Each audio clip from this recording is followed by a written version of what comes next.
অন্তস্থ হৃদয়ের তৃষ্ণা। শ্রাবণী ইয়াসমিন। পর্ব 4 শেষ। রাত প্রায় 12টা ছুঁই ছুঁই।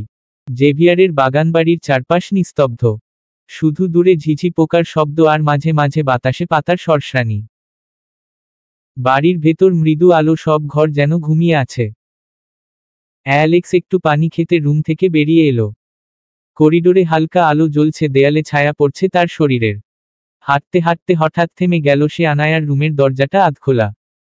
তার কপালে ভাঁজ পড়ল। সে এগিয়ে গিয়ে দরজাটা ঠেলে ভেতরে তাকালো। ঘরটা একদম ফাঁকা। বিছানা হালকা কুঁচকানো, জানালার পর্দা হালকা দুলছে আর বাতাসে মৃদু আনায়ার পারফিউমের গন্ধ ভাসছে।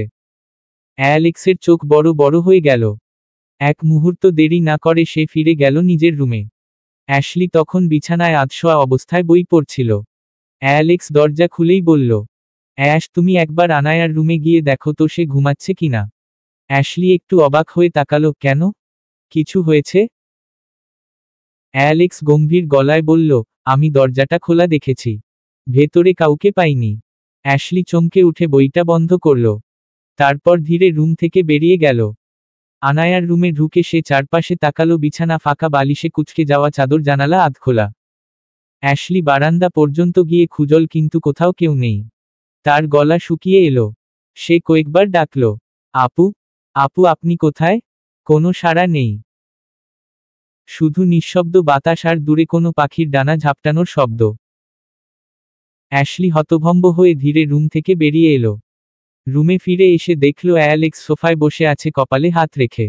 অ্যাশলি নিচু গলায় বলল, আনা আপু রুমে নেই। বারান্দা, বাথরুম, সব জায়গা খুঁজেছি। অ্যালেক্স এক মুহূর্ত স্তব্ধ হয়ে রইল। তারপর উঠে দাঁড়ালো।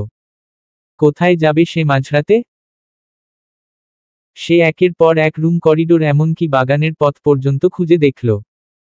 কিন্তু আনা কোথাও নেই। বাইরে গিয়ে গেট পর্যন্ত পৌঁছে গেল সে। রাতের অন্ধকারে কেবল গাড়ির চাকা ঘুরে যাওয়ার দাগ পড়েছে ভেজা মাটিতে। অ্যালেক্স থমকে দাঁড়ালো। বুকের ভেতরটা যেন ভারী হয়ে উঠছে। সে চুলে হাত মুষ্টি করে চেপে ধরল। ফিসফিস করে বলল, এইবার আমি ভাইকে কি বলবো? ভাই যদি জানে আমি আনায়াকে একা ছেড়ে রেখেছিলাম। অ্যাশলি ধীরে তার পাশে এসে দাঁড়ালো। নরম গলায় বলল, আমার মনে হয় আপু নিজে থেকেই কোথাও গিয়েছে। অ্যালেক্স মাথা তুলল। চোখে সন্দেহের আভা ফুটে উঠল। তুমি এমন ভাবলে কেন অ্যাশ? অ্যাশলি তোতলাতে লাগলো, এমনি মনে হলো। অ্যালেক্স এবার পুরোপুরি তার দিকে ঘুরে দাঁড়ালো। চোখে তীক্ষ্ণ দৃষ্টি, গলায় ভারী স্বরে বলল, অ্যাশ, কি হয়েছে? তুমি কি কিছু লুকাচ্ছ আমার কাছ থেকে? অ্যাশলি মুখ নামিয়ে ফেলল। গলার কাছে যেন কিছু আটকে গেল। তার ঠোঁট কাঁপছে, চোখে অস্বস্তি স্পষ্ট। অ্যালেক্স এক পা এগিয়ে এলো, এবার আরো নিচু গলায় বলল, তুমি জানো আনা কোথায় গেছে, তাই না?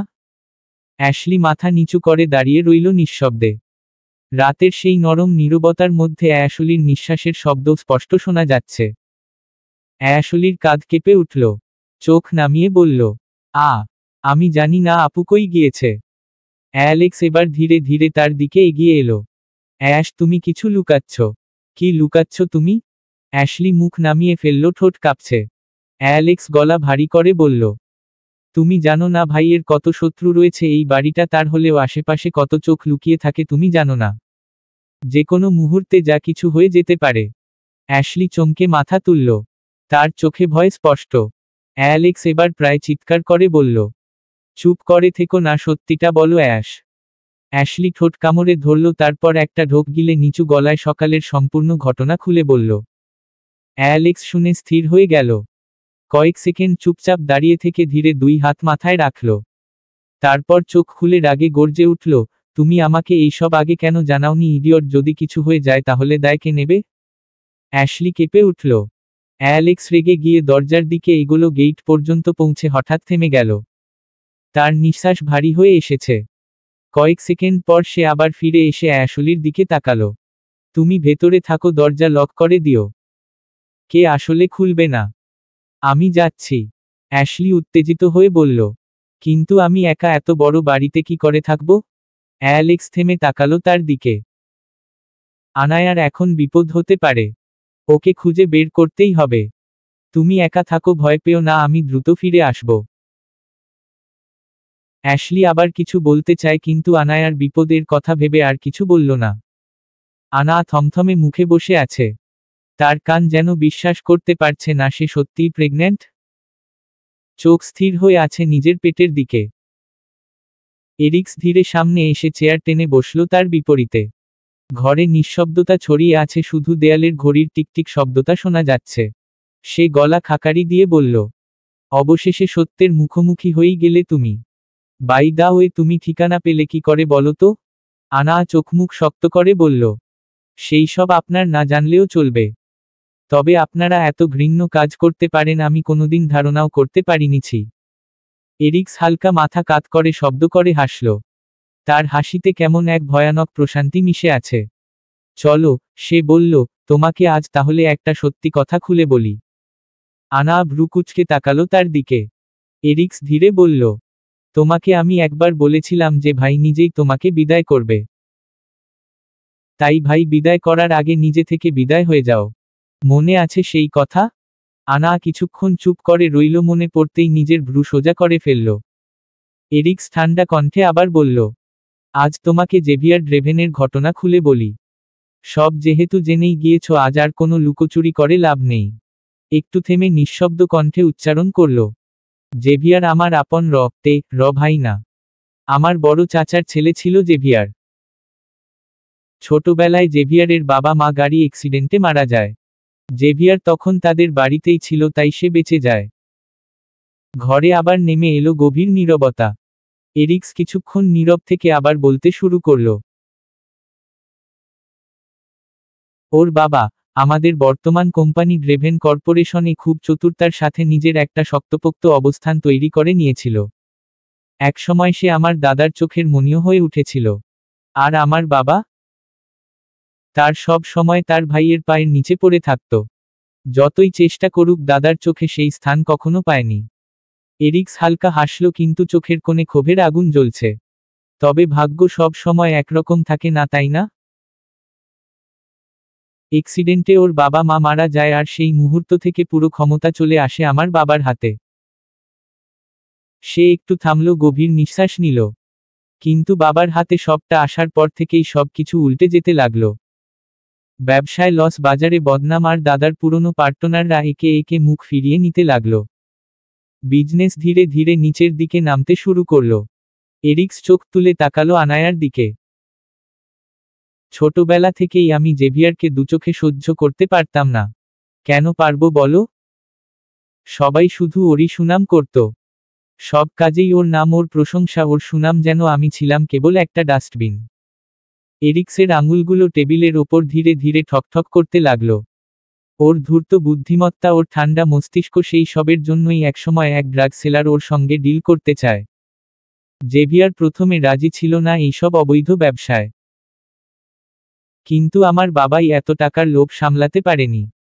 এরিক্স থেমে গিয়ে একবার নিচু গলায় ফিসফিস করে বলল, ওকে জোর করে যেই পথে নিয়ে যায় আমার বাবা। আনা স্থির হয়ে বসে শুনছিল। জেভিয়ার সব সময় আমার পছন্দের জিনিসগুলো ছিনিয়ে নিয়েছে, যেমন তোমাকেই দেখো না, সে বলল নিঃশব্দে। এই ব্যবসা নিজে সামলায় আর আমাকে যেন শুধু একটা কর্মচারী বানিয়ে রেখেছে। ওর ওপর আমার বহুদিনের ক্ষোভ ছিল, আর সেই ক্ষোভই আমি পূরণ করি ওর বোনকে দিয়ে। আনায়ার বুকের ভেতরটা কেমন যেন কেঁপে উঠল। এরিক্স ঠান্ডা স্থির কণ্ঠে বলতে লাগল, আমি ওর বোনকে জানো প্রচুর যন্ত্রণা দিয়ে মেরেছি। ওর সব রাগ, ওর সব অন্যায়ের প্রতিশোধ আমি ওর বোনের ওপর ঢেলে দিয়েছিলাম। ওর বোনকে আমি নির্মমভাবে করেছিলাম। এই বলে সে একটা দম ছেড়ে ধীরে পিছনে হেলান দিল। তার ঠোঁটের কোণে বিকৃত এক হাসি ফুটে উঠল। সব করেছি আমি, সে হালকা করে ফিসফিস করে বলল, আর দোষ ফেলেছি ভিক্টরের ঘাড়ে। আমার এক ঢিলে দুই পাখি মারা হলো। এরিক্সের চোখে এখন কেমন এক অদ্ভুত তৃপ্তি। ভিক্টর নিজেও জানে না আসলে কি হয়েছে। সে তো সেদিন পুরো ড্রাঙ্ক ছিল, নিজের অপরাধটা তার নিজের কাছেই অস্পষ্ট। এরপর সে ধীরে মাথা ঘুরিয়ে আনায়ার দিকে তাকালো তীক্ষ্ণ চোখে। এখন তোমার পয়েন্টের কথাগুলো বলি চলো, সে নিচু গলায় বলল।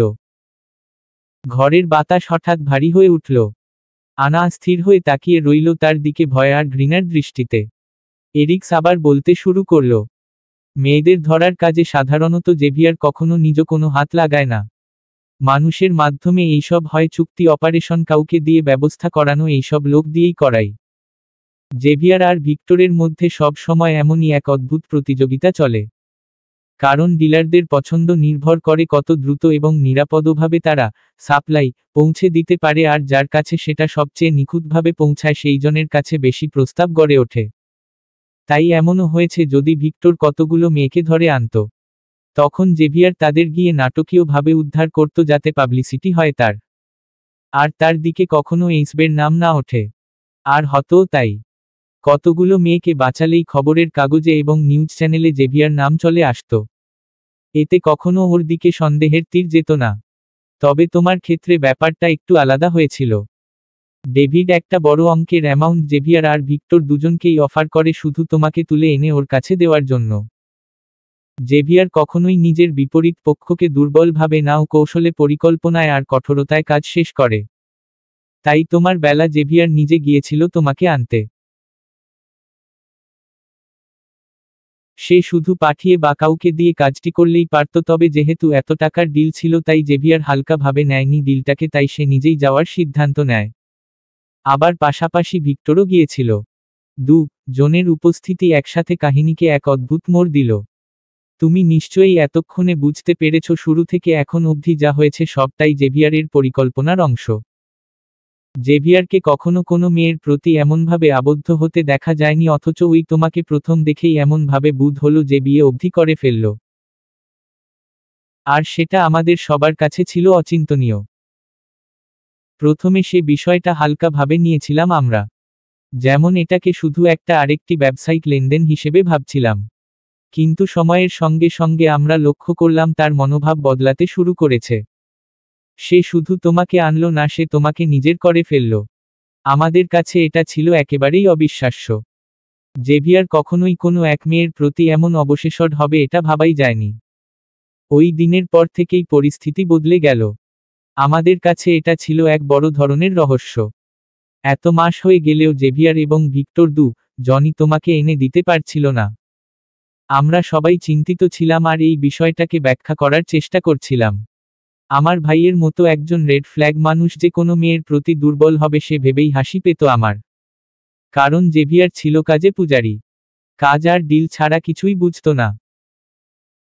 এরপর এরিক্স চোয়াল শক্ত করে একটু ধূর্ত হাসি দিয়ে বলে, আর আজ দেখো তুমি প্রেগন্যান্ট। তোমার গর্ভে জেভিয়ারের। আনা থমথমে চোখ মেলে এরিক্সের দিকে তাকিয়ে কণ্ঠ কমিয়ে জিজ্ঞেস করল, আমি প্রেগন্যান্ট, সত্যি? আপনি কি করে জানলেন? ঠিক তখনই এমন জেভিয়ার রুমের দরজা ধাক্কা দিয়ে খুলে ঢুকল। সে চোখ কুঁচকে এরিক্সের দিকে তাকিয়ে জিজ্ঞেস করল, তুই এইখানে কি করছিস? এরিক্স হালকা হাসি ছুড়ে উত্তর দিল, এমনিই খোঁজ নিতে এসেছিলাম। তোমার বউ আমাদের এমন একটা খুশির সংবাদ দিল, তো একবার আসতে তো হতোই, তাই না? জেভিয়ার কিছুক্ষণ চুপ করে রইল, কোনো উত্তর দিল না। এরিক্স কয়েক সেকেন্ড দাঁড়িয়ে থেকে মাথা নিচু করে সেই ঘর থেকে ধীরে ধীরে বেরিয়ে গেল। এরিক্স বেরিয়ে যেতেই জেভিয়ার দরজার দিকে দীর্ঘক্ষণ তাকিয়ে থেকে আনায়ার দিকে এগিয়ে গেল। আনা ঝাপসা চোখে তাকিয়ে থাকল। জেভিয়ার ধীরে ধীরে মাটিতে হাঁটু গেড়ে বসল, আনায়ার দুহাত জড়ো করে নিল এবং ধীর কণ্ঠে বলল, আমি জানি আমি খুবই ঘৃণ্য একজন মানুষ। তবে তোমার চোখে নিজের জন্য ঘৃণা আমি সহ্য করতে পারছি না লাভবার্ড। আনা শক্ত হয়ে বসে রইল। আনা এবার মুখ তুলল, তার চোখ দুটো নিস্তব্ধ। আনা শক্ত কণ্ঠে বলল, আমি তোমাকে শুধু কিছু কথা জিজ্ঞেস করতে চাই জেভিয়ার। জেভিয়ার মাথা নত করে বলবে, বলো। আমার আগে তুমি কতগুলো মেয়ের সাথে শারীরিক সম্পর্কে জড়িত হয়েছ? কতগুলো মেয়ের জীবন নষ্ট করেছ? কেন বাচ্চাদের সাথে তুমি অন্যায় করেছ? কেন তুমি অন্যায়কে প্রশ্রয় দিয়ে সেই অন্যায় কাজে জড়িত হয়েছ? আর কেন আমার কাছ থেকে সব লুকিয়েছ? জেভিয়ার কিছুক্ষণ কোনো শব্দ করল না। শুধু স্থির চোখে তাকিয়ে রইল আনায়ার দিকে, সেই চোখে ক্লান্তি, অপরাধবোধ আর একরাশ ভয় তার ভালোবাসাকে হারানোর। এরিক্স যে সব বলে দিয়েছে তাতে এখন আর কোনো সন্দেহ নেই। জেভিয়ার এক পলক আনা চোখে তাকিয়ে বলে, বাধ্য হয়েই এসেছিলাম এই কাজে। কিন্তু এই কাজটাই এখন আমার নেশা হয়ে গেছে। সে একটা দীর্ঘ নিঃশ্বাস নিয়ে চোখ নামিয়ে বলল, কি করব বলো? আমি কোনো বাচ্চাকে কষ্ট দেইনি, আমি কোনো বাচ্চার গায়ে হাত দিইনি। ওরা সাপ্লাই দেওয়ার অবস্থায় ছিল না, তাই আমার লোকেরা নিজেরাই চেয়ে নিয়েছে ওদের। আমি ওদের দিকে তাকিয়েও দেখিনি। আনা শব্দ করে হেসে ফেলে বলবে, বাহ জেভিয়ার, সুন্দর কথা বললে কিন্তু। তুমি বাচ্চাদের গায়ে হাত দাওনি, তাদের নাকি কষ্টও দাওনি। আর তোমার লোকেরা চাইলো, তুমি দিয়ে দিলে। তোমার কথা শুনে আমার ঘৃণা হচ্ছে জেভিয়ার। এতদিন আমি একটা মিথ্যে লোকের পিছে ছুটেছি। একটা প, সু, র চেয়ে অ, ধ, ম লোকের পিছে পড়েছিলাম। জেভিয়ারের কণ্ঠ ভেঙে গেল, কিন্তু সে আবার আনায়ার চোখে তাকালো। আর আমি তোমাকে কিছু বলিনি, কারণ আমি তোমাকে হারাতে চাইনি লাভবার্ড। জীবনের সবকিছু হারিয়ে শেষে তোমাকেই পেয়েছি। এই পৃথিবীতে তোমার বুকে মাথা রাখলে যে শান্তি পাই তা আর কোথাও পাই না। সে শেষ কথাটা বলেই আনায়ার হাত ধরে রাখল, যেন ভয় করছে পরের মুহূর্তেই সে হয়তো হাতটা সরিয়ে নেবে, হয়তো চিরতরে হারিয়ে যাবে। আনা তাচ্ছিল্যের এক হালকা হাসি দিল, তার ঠোঁটের কোণ সামান্য কেঁপে উঠল। আসল কথাই তো ফেলে গেলে জেভিয়ার। শুরুতে যা জিজ্ঞেস করেছি তার উত্তর তো দিলে না। জেভিয়ার কয়েক সেকেন্ড নীরব রইল। তার মুখের ভাবটা বদলে গেল, নিচের ঠোঁট কামড়ে ধরে মাথা নামিয়ে নিল কিছুক্ষণ, তারপর ধীরে ধীরে বলল, জেভিয়ার কখনো মিথ্যে বলতে শিখিনি। তার গলা ভারী হয়ে উঠল, তবু সে বলতে থাকল, তুমি আমার জীবনে আসার আগে আমি বহু নারীর সংস্পর্শে যাওয়ার চেষ্টা করেছি। চেষ্টা করেছি বললে ভুল হবে, ওরাই নিজেরাই আমার জীবনে আসতে চেয়েছিল।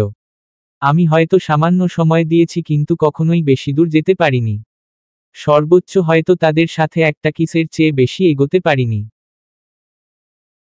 সে চোখ বন্ধ করে এক মুহূর্ত নিঃশ্বাস নিল, তারপর নিচু স্বরে বলল, জানি না কেন পারতাম না, কোনো আগ্রহই পেতাম না ওদের প্রতি। যেন সব কিছুই কৃত্রিম, নিঃস্বাদ। জেভিয়ার ধীরে মুখ তুলে তাকালো আনায়ার দিকে, চোখের গভীরে জমে থাকা অপরাধবোধের ভেতরেও এক অনড় ভালোবাসা। তুমি তুমি আমার জীবনের প্রথম নারী, যাকে আমি গভীর থেকেও গভীরতমভাবে স্পর্শ করেছি। যাকে আমি আমার সবটা দিয়ে ভালোবাসা দেওয়ার চেষ্টা করেছি। হ্যাঁ, তুমিই সেই নারী যার দিকে চোখ পড়লে আমার দৃষ্টি কখনো সংযত থাকত না। তার কণ্ঠ এখন কেঁপে উঠছে হালকা, তবুও বলতে লাগলো, তুমি ছাড়া আর কোনো নারীর এতটা সংস্পর্শে আমি যাইনি আনা। তুমি আমার জীবনের প্রথম এবং শেষ নারী, যাকে আমি আমার সবটা ভালোবাসা বিলিয়ে দিয়েছি। জেভিয়ারের মুখে নিজের নাম প্রথমবার শুনে আনা থমকে গেল। জেভিয়ারের ঠোঁট কাঁপছে, হালকা চোখে ক্লান্তির ছাপ, তবু একরাশ মমতা ভাসছে। আনা এবার নিজের বুকের মধ্যে জমে থাকা তীব্র রাগটাকে সামান্য সংযত করে ফেলে।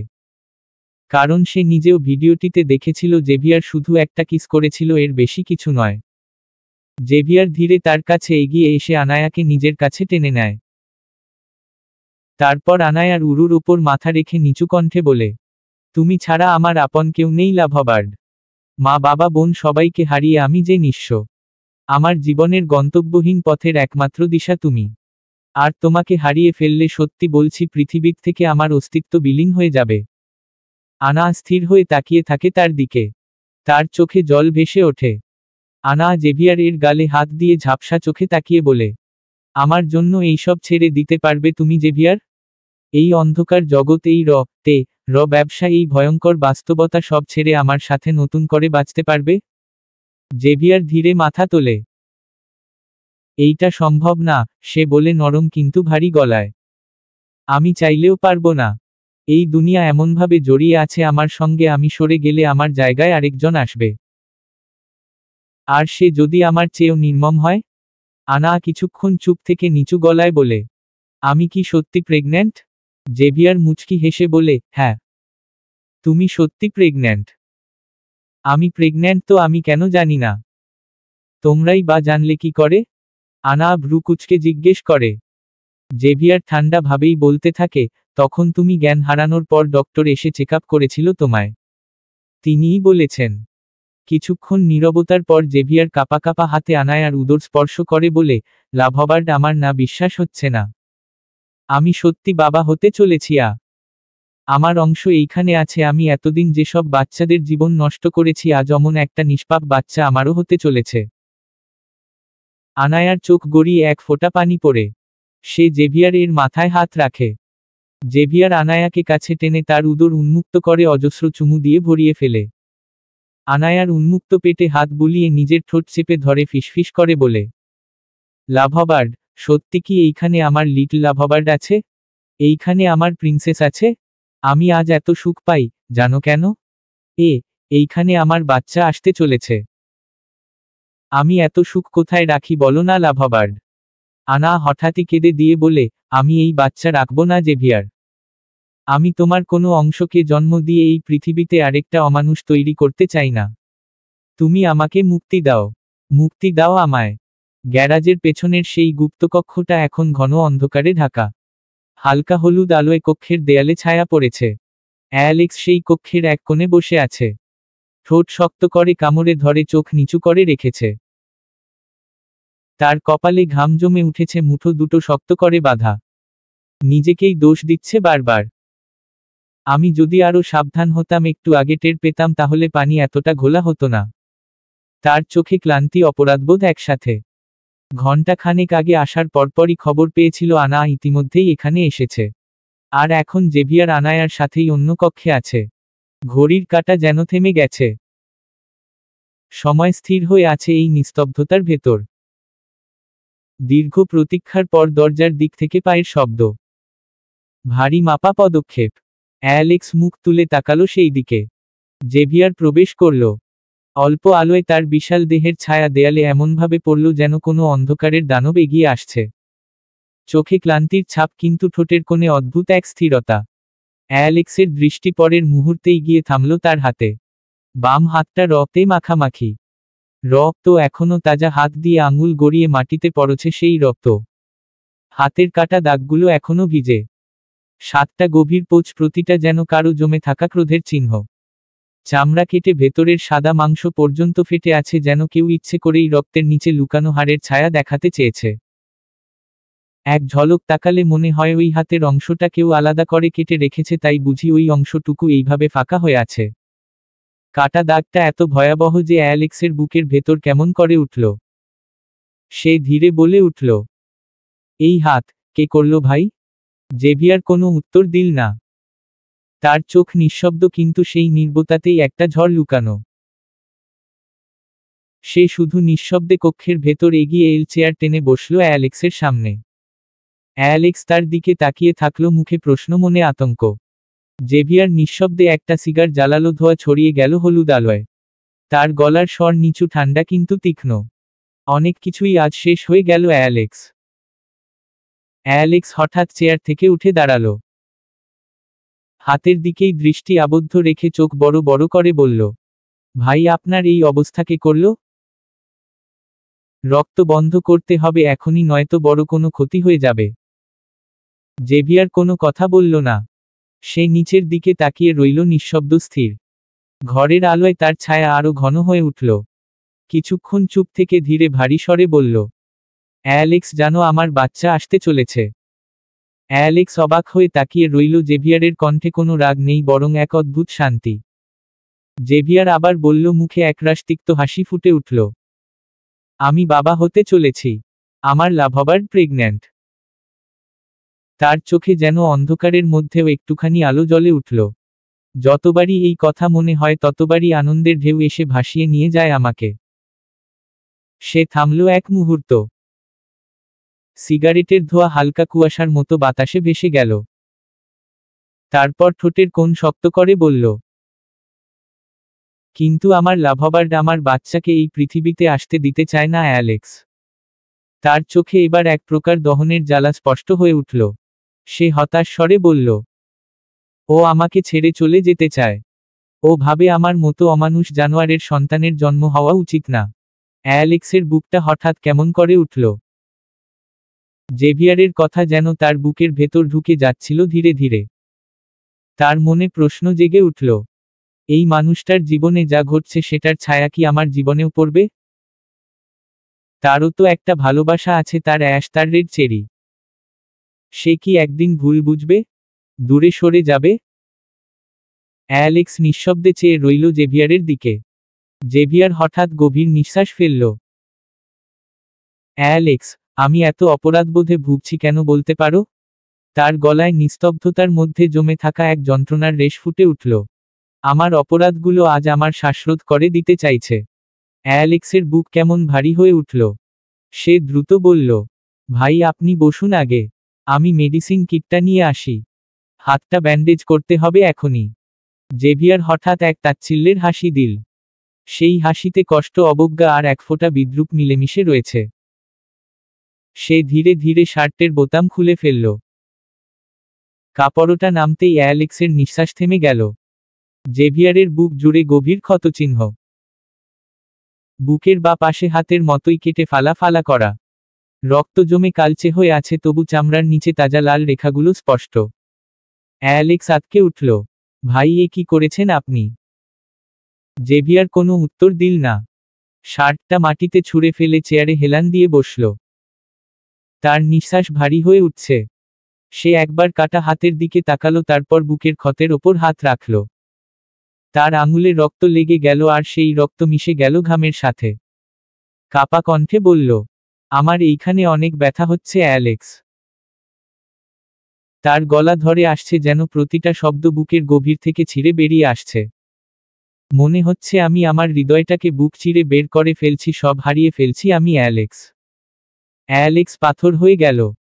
তার চোখ জেভিয়ারের মুখে, কিন্তু সে যেন চিনতেই পারছে না এই মানুষটাকে। এই কি সেই জেভিয়ার যে ঠান্ডা মাথায় মানুষকে যন্ত্রণা দিতে পারে, যে কারো কষ্টে চোখের পলকও ফেলে না? এখন তার গলা কাঁপছে, একটা নারীর জন্য, একটা অনাগত শিশুর জন্য। জেভিয়ারের চোখ ধীরে ধীরে ঝাপসা হয়ে আসছে। রক্তক্ষরণের সাথে চোখের দৃষ্টি কেমন কুয়াশার ভেতর মিলিয়ে যাচ্ছে। তাও সে ঠোঁট কামড়ে এক টুকরো হাসি ফুটিয়ে তুলল। কষ্টে ভেজা বিদ্রূপে ঢাকা এক হাসি। অ্যালেক্স, তুমি ভাবছো আমি সামান্য একটা মেয়ের জন্য এত মরিয়া হয়ে উঠেছি, তাই না? অ্যালেক্স কিছুই বলল না। চোখ নিচু করে নিঃশব্দে দাঁড়িয়ে রইল। কারণ জেভিয়ার ঠিকই ধরেছে, সত্যিই তো সে এইটাই ভাবছিল। জেভিয়ার হালকা হেসে আঙুল দিয়ে চোখের কোণা থেকে পানি মুছে ফেলল। তার কণ্ঠ নরম অথচ কেমন ভাঙা। মা বাবা ছাড়া দুনিয়া যে কতটা নিষ্ঠুর, কতটা হিংস্র হতে পারে, তা আমি হাড়ে হাড়ে হাড়ে জানি অ্যালেক্স। সে থামল এক মুহূর্ত। আমার বাবার টাকা ছিল, কিন্তু আমি পাইনি কিছুই। ছোট চাচার পা ধরে থাকতে হয়েছে সামান্য কিছু টাকার জন্য। তার গলা ভারী হয়ে উঠল। সবাই ভাবত আমি অনেক ধনী, অনেক ক্ষমতাশালী পরিবারের ছেলে। কেউ জানতো না রাতে আমি কতটা ক্ষুধার্ত থাকতাম।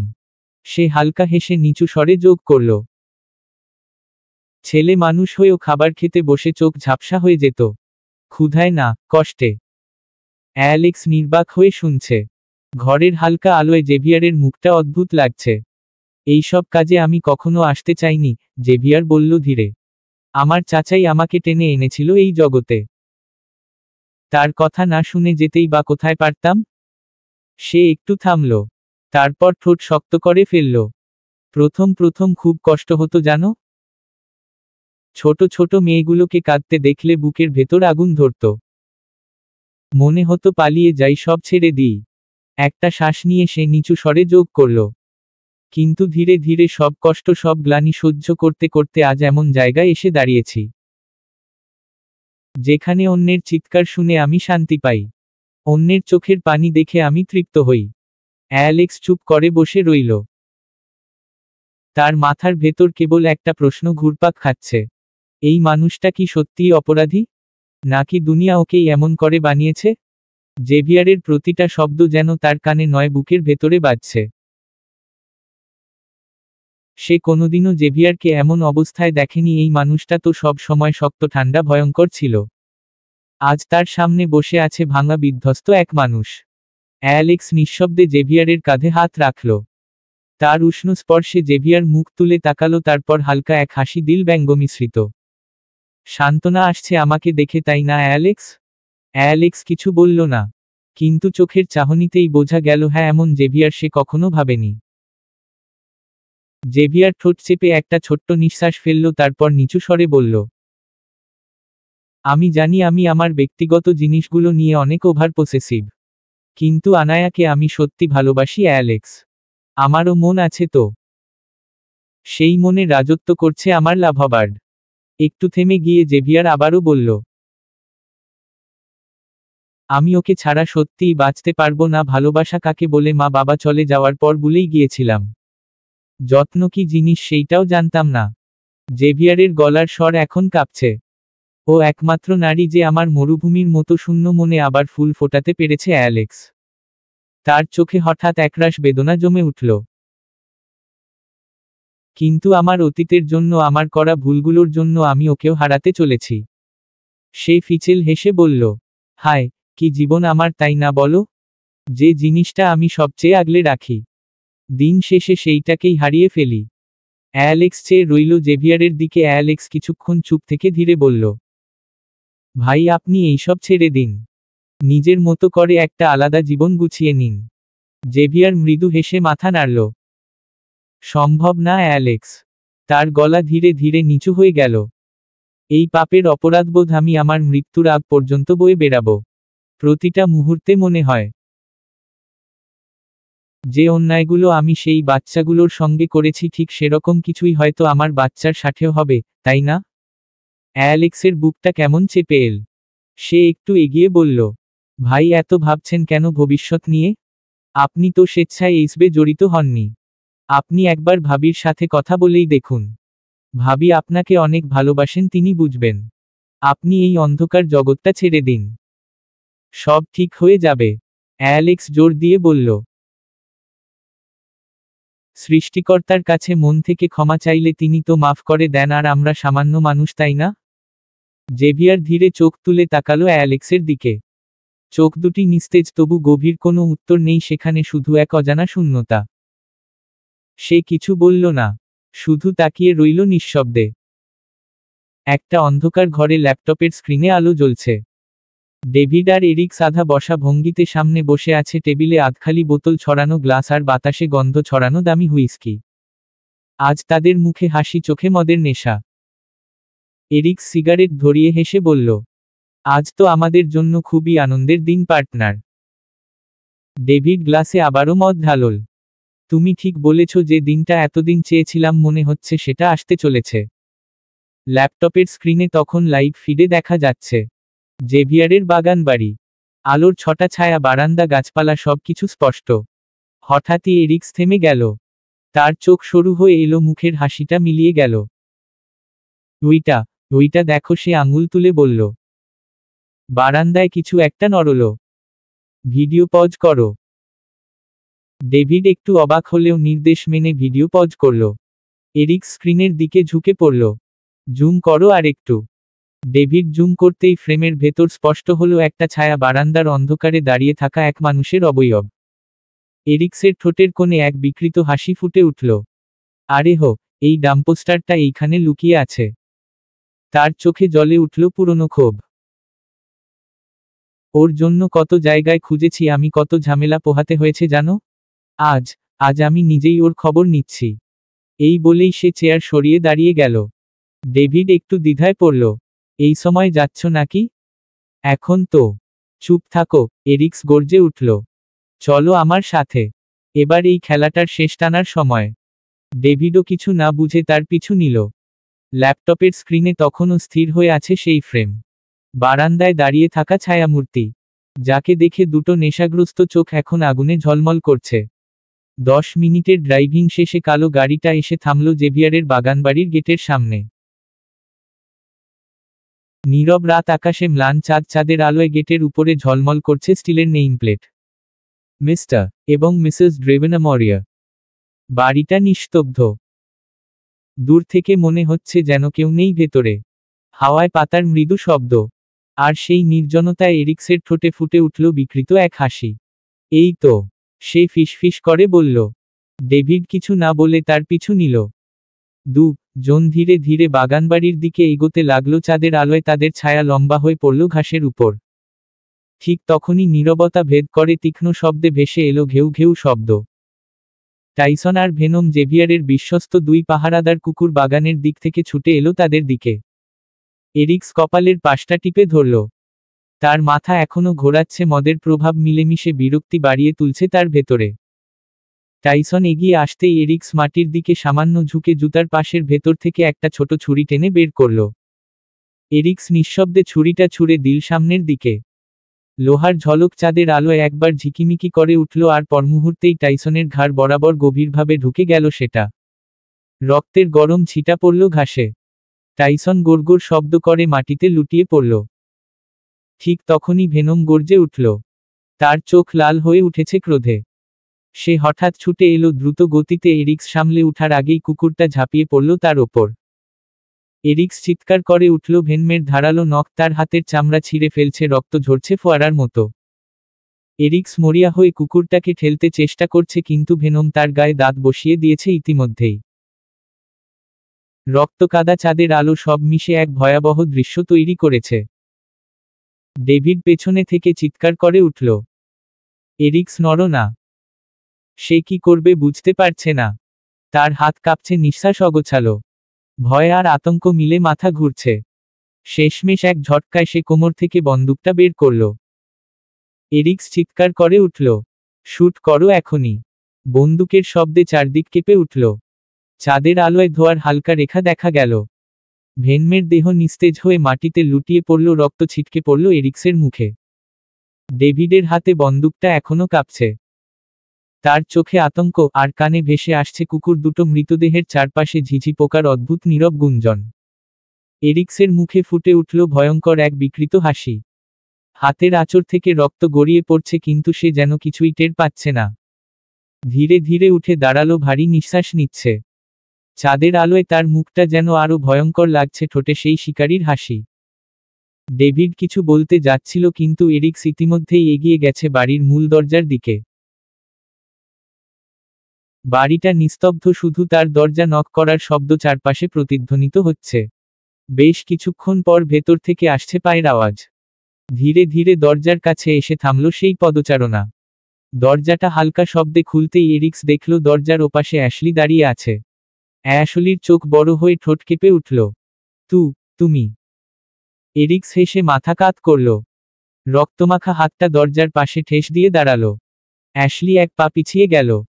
হঠাৎ দৌড়াতে চাইল, কিন্তু এরিক্স হাত বাড়িয়ে তার কবজি ধরে ফেলল। এই পালাচ্ছিস কেন? আজ যে পেয়ে গেলাম তোকে, কোথায় পালাবি আজ? কত পরিশ্রম হয়েছে তোকে হারানোর পর। সব গুনে গুনে মাসুল নেব আজ। অ্যাশলির হাত পা কাঁপছে ভয়। ছাড়ো ভাইয়া প্লিজ। অ্যাশলি হাত ছাড়ানোর আপ্রাণ চেষ্টা করে যাচ্ছে, কিন্তু হাত ছাড়ানো যাচ্ছে না। অ্যাশলির চোখ দিয়ে অঝরে পানি পড়ছে। তার নীলাভ চোখের মনির পাশের সাদা অংশ লাল হয়ে এসেছে অতিরিক্ত কান্নার তোপে। তার সম্পূর্ণ ফর্সা মুখ লাল বর্ণ ধারণ করেছে আতঙ্কে। এরিক্সের নির্দেশনায় ডেভিড এগিয়ে এসে অ্যাশলির মুখ এবং হাত শক করে বেঁধে ফেলল। কাপড় দিয়ে। এতটাই শক বাঁধন যে ঠোঁটের পাশ দিয়ে চিরে ফেটে যাচ্ছে। এরিক্স বাঁকা গেসে অ্যাশলিকে এক কাঁধে তুলে নিয়ে ভেতরে প্রবেশ করে, তাকে নিচে কার্পেটের ওপর ফেলে দেয়। অ্যাশলি ব্যথায় কাকিয়ে উঠে। এরিক্স নিজের শার্টের বোতাম খুলতে খুলতে বলে, আজ তোমার মুক্তি নেই এরিক্সের হাত থেকে। অ্যাশলির চোখ বন্ধ হয়ে আসছে। তার মস্তিষ্ক তাকে বারবার জানান দিচ্ছে, তার সময় শেষ। অ্যাশলি ব্যাকুল চোখে দরজার দিকে তাকায়। তার ভরসা আছে অ্যালেক্স আসবেই সময় মতো তাকে বাঁচাতে। আনা বিছানায় বসে রয়েছে স্তব্ধ হয়ে। চারপাশটা কেমন যেন ঘোলাটে, মাথা ঝিমঝিম করছে। বাতাসেও যেন রক্তের গন্ধ। ফ্লোর জুড়ে লাল দাগ ছড়িয়ে আছে, ছোট ছোট ফোঁটা হয়ে শুকিয়ে গেছে কিছু জায়গায়। তার দৃষ্টি নিচের দিকে। নিজের পেটের উপর এক মুহূর্ত তাকিয়ে থাকে, তারপর কাপা হাতে আলতোভাবে সেখানে হাত বুলিয়ে দেয়। চোখ বন্ধ করতেই ভেসে ওঠে একটু আগের দৃশ্য। আমি এই বাচ্চা রাখব না জেভিয়ার। আমি তোমার কোনো অংশকে জন্ম দিয়ে এই পৃথিবীতে আরেকটা অমানুষ তৈরি করতে চাই না। তুমি আমাকে মুক্তি দাও। মুক্তি দাও আমায়। কক্ষের ভেতর তখন নিস্তব্ধতা। জেভিয়ার কিছুক্ষণ চুপ করে দাঁড়িয়ে রইল। চোখে যেন এক নিঃশব্দ আগুন দপদপ করছে। তারপর আচমকা উঠে দাঁড়িয়ে গেল। জুতোর পাশ থেকে একটা ছোট ধারালো ছুরি বের করল সে। হঠাৎই সেই ছুরিটা আনায়ার গলার বরাবর চেপে ধরে হিসহিস করে বলল, তোর কলিজা আমি টেনে ছিঁড়ে বের করে আনব। আর একবার তুই আমার কাছ থেকে চলে যাওয়ার কথা বলে দেখিস। আমি শপথ করে বলছি, এই ঘরটা রক্তে ভাসিয়ে দেব। আনা প্রথমে এক পা পিছিয়ে গেল, নিঃশ্বাস বন্ধ হয়ে এলো ভয়। তারপর হঠাৎ চুপ করে গেল। চোখ স্থির করে তাকিয়ে রইল জেভিয়ারের মুখের দিকে। জেভিয়ারের চোখে তখন ভয়ঙ্কর রাগের ঝলক। সে হঠাৎ আনায়ার পেছনে থেকে চুল মুঠি করে ধরে টেনে ধরল। আনা ব্যথায় চিৎকার করে উঠল। তার মনে হলো মাথার চামড়া যেন চুলসহ খুলে যাচ্ছে। বল, জেভিয়ার গর্জে উঠল। তুই আমাকে ছেড়ে চলে যাবি? বল যাবি? ছুরিটা এবার তার গলার কাছে সামান্য জোরে চেপে ধরল। ধারালো ঠান্ডা ধাতব স্পর্শে আনায়ার শরীর কেঁপে উঠল। চোখের পানি বাঁধ মানছে না। দীর্ঘদিন পর সে আবার দেখছে জেভিয়ারের সেই ভয়ঙ্কর রূপ। যে রূপে ভালোবাসা নেই, আছে কেবল ভয়, নিয়ন্ত্রণ আর উন্মাদনা। তার ঠোঁট কাঁপছে, নিঃশব্দে কিছু বলার চেষ্টা করছে কিন্তু শব্দ বেরোচ্ছে না। চোখের কোণ বেয়ে অশ্রু গড়িয়ে পড়ছে। আনায়ার পুরো মুখ ব্যথায় লাল হয়ে উঠেছে। জেভিয়ার হঠাৎই থেমে গেল। আনায়ার মুখের দিকে তাকাতেই তার চোখে এক মুহূর্তের জন্য জেগে উঠল অপরাধবোধের ছায়া। সে আচমকাই আনায়াকে ছেড়ে দিয়ে পিছিয়ে গেল কয়েক কদম। নিজের চুল মুঠি করে শক্ত করে ধরে কাপা গলায় বলল, আমি সরি লাভবার্ড, আমি তোমাকে হার্ট করতে চাইনি। তুমি যখন বললে আমার থেকে দূরে চলে যেতে চাও, আমার মাথা ঠিক ছিল না। আমি নিজের উপর নিয়ন্ত্রণ হারিয়ে ফেলেছিলাম। তার গলা কাঁপছে, নিঃশ্বাস জোরে জোরে উঠছে নামছে। পরের মুহূর্তেই সে দেয়ালের দিকে ফিরে ঘুষি মারতে শুরু করল। প্রতিটা আঘাতে তার রক্তাক্ত হাত দেয়ালে লেগে শব্দ করছে। সে বিড়বিড় করতে বারবার বলতে লাগল, আমি আমার লাভবার্ডকে ব্যথা দিয়েছি। আমি আমার লাভবার্ডকে ব্যথা দিয়েছি। আমি আমার লাভবার্ডকে ব্যথা দিয়েছি। হঠাৎই থেমে গিয়ে ছোট ছুরিটা আবার হাতে তুলে নিল সে। এরপর কোনো সতর্ক ছাড়াই জেভিয়ার নিজের হাতের উপর সেই ছুরিটা চালিয়ে দিল। রক্ত ছিটকে উঠল। আনা চোখ বড় বড় করে চিৎকার করে ডেকে উঠল, জেভিয়ার রর। সে দৌড়ে গিয়ে তার হাত চেপে ধরল। ততক্ষণে জেভিয়ার নিজের হাতে আরো কয়েকটা গভীর পোঁচ দিয়ে ফেলেছে। রক্ত তার কবজি বেয়ে ঝরছে, মেঝেতে লাল দাগ ছড়িয়ে দিচ্ছে। আনা কেঁপে উঠল, চোখের পানি থামছে না। কি করছো তুমি? সে কাপা গলায় বলল, এইসব কেন করছো জেভিয়ার? আমার কষ্ট হচ্ছে তো অনেক। পরের মুহূর্তেই আনা হঠাৎ তাকে জড়িয়ে ধরল। তার শরীর কাঁপছে, নিঃশ্বাস এলোমেলো। জেভিয়ার স্থির হয়ে গেল সেই আলিঙ্গনে। চোখ বন্ধ করে চুপচাপ দাঁড়িয়ে রইল। কিছুক্ষণ পর জেভিয়ার কিছু না বলেই আনায়াকে ছেড়ে দিল। তার চোখে কোনো অভিব্যক্তি নেই, শুধু একরাশ শূন্যতা। এক মুহূর্ত তাকিয়ে থাকলো, তারপর ধীরে ধীরে রুম থেকে বেরিয়ে গেল। দরজাটা বন্ধ হওয়ার সঙ্গে সঙ্গে ঘরটা যেন নিঃশ্বাস হারালো। আনা স্থির হয়ে বসে রইল বিছানায়। সব কিছু কেমন এলোমেলো, ঘোলাটে লাগছে। মাথার ভেতর বাজছে অসংখ্য চিৎকার, কান্না। সব মিলেমিশে এক অচেনা নিস্তব্ধতায় ডুবে গেছে। বর্তমান। সে একটা গভীর দীর্ঘশ্বাস ফেলল। তার মনে পড়ল নানু আপার মুখটা, সেই মায়াভরা মুখ, সেই আশ্রময় কোলে মাথা রেখে কাটানো দিনগুলো। কিন্তু বিয়ের পর থেকে জেভিয়ার আর যেতে দেয়নি সেখানে। যতবার অনুরোধ করেছে সে কথার ফাঁকে ফাঁকেই এড়িয়ে গেছে। নানু আপা। মুখে নামটা উচ্চারণ করতেই বুকের ভেতর হাহাকার উঠে এল। আনা ধীরে ধীরে নিজের পেটের দিকে তাকালো। তাতে হাত বুলিয়ে নিজের মুখ ঢেকে ফেলল। তার কাঁধ কেঁপে উঠল হালকা, তারপর নিঃশব্দ কান্নায় ভেঙে পড়ল সে। চোখের পানি টুপোটুপ করে পড়ে যাচ্ছে। হঠাৎ পায়ের কাছে ঠান্ডা কিছু একটা স্পর্শ করল। আনা চমকে উঠল। মুখ থেকে হাত সরিয়ে নিচে তাকাতেই তার দৃষ্টি স্থির হয়ে গেল। জেভিয়ার। সে মেঝেতে হাঁটু গেড়ে বসে আছে, মাথাটা আনায়ার হাঁটুর গায়ে ঠেকানো। দেখে মনে হচ্ছে একটা বিশাল দানব যেন ভেঙে পড়েছে নিঃশেষ হয়ে। আনা আপা একটু সরাতেই জেভিয়ার ধীরে মাথা তুলল। তাদের চোখ এক মুহূর্তের জন্য মিলল। আনা আঁতকে উঠল। জেভিয়ারের চোখ দুটো ভয়ঙ্কর রকম লাল, ক্লান্তিতে, অনিদ্রায়, অনুশোচনায় পুড়ে যাওয়া চোখ। মুখটা শুকিয়ে গেছে, ঠোঁট ফেটে গেছে। তবু সেই চোখের গভীরে একটা অচেনা যন্ত্রণা ঘুরে বেড়াচ্ছে, যেন এমন এক কষ্ট যা সে চাইলেও প্রকাশ করতে পারছে না। আনা স্থির হয়ে তাকিয়ে রইল তার দিকে। জেভিয়ার ধীরে নিঃশ্বাস নিল, কাপা গলায় ফিসফিস করে বলল, তুমি জানো না লাভবার্ড, তোমাকে হারানোর ভয়টা কতটা ভয়ঙ্কর। আনা আর নিজেকে ধরে রাখতে পারছে না। তার সামনে যে মানুষটা বসে আছে, যে একসময় শক্ত, ভয়ঙ্কর আর নিয়ন্ত্রণহীন ছিল, আজ সেই ভেঙে পড়েছে টুকরো টুকরো হয়ে। জেভিয়ার আনায়ার পায়ের কাছে বসে আছে, মাথা নত। তার কণ্ঠে এক ধরনের অচেনা নর্মতা, এক অসহায় শিশুর মতো কম্পন। লাভবার্ড, আমার বুকটা খুব জ্বলছে। তোমার বুকে একটু মাথা রাখতে দেবে আমায়? একবার তোমার দেহের উষ্ণতা অনুভব করতে চাই। তোমার বডি স্মেলটা নিতে চাই একবারের জন্য। তার কথাগুলো শুনে আনায়ার বুকের ভেতর হাহাকার জেগে উঠল। আনায়ার চোখে পানি এসে গেল। তার নিজের ভিতরটা যেন গলে যাচ্ছে। ভালোবাসা, ঘৃণা, ভয়, মায়া সব একসাথে জড়িয়ে যাচ্ছে এক অদ্ভুত ব্যথায়। সে কিছুক্ষণ নিঃশব্দে তাকিয়ে থাকল জেভিয়ারের দিকে। তার রক্তমাখা হাত, কাঁপা নিঃশ্বাস, ভাঙা চোখের দৃষ্টি, সব কিছুই আনায়ার হৃদয় ব্যথার ঢেউ তুলল। আনা আর কোনো দিক না ভেবেই জেভিয়ারের বুকে ঝাঁপিয়ে পড়ল। জেভিয়ার যেন এই মুহূর্তটারই অপেক্ষায় ছিল। সে আনায়ার ছোট্ট দেহটাকে গুটিয়ে নিজের বুকের মাঝে শক্ত করে চেপে ধরল। যেন ভয় পাচ্ছে এক মুহূর্তে এই মেয়েটা আবার হারিয়ে যাবে কোথাও।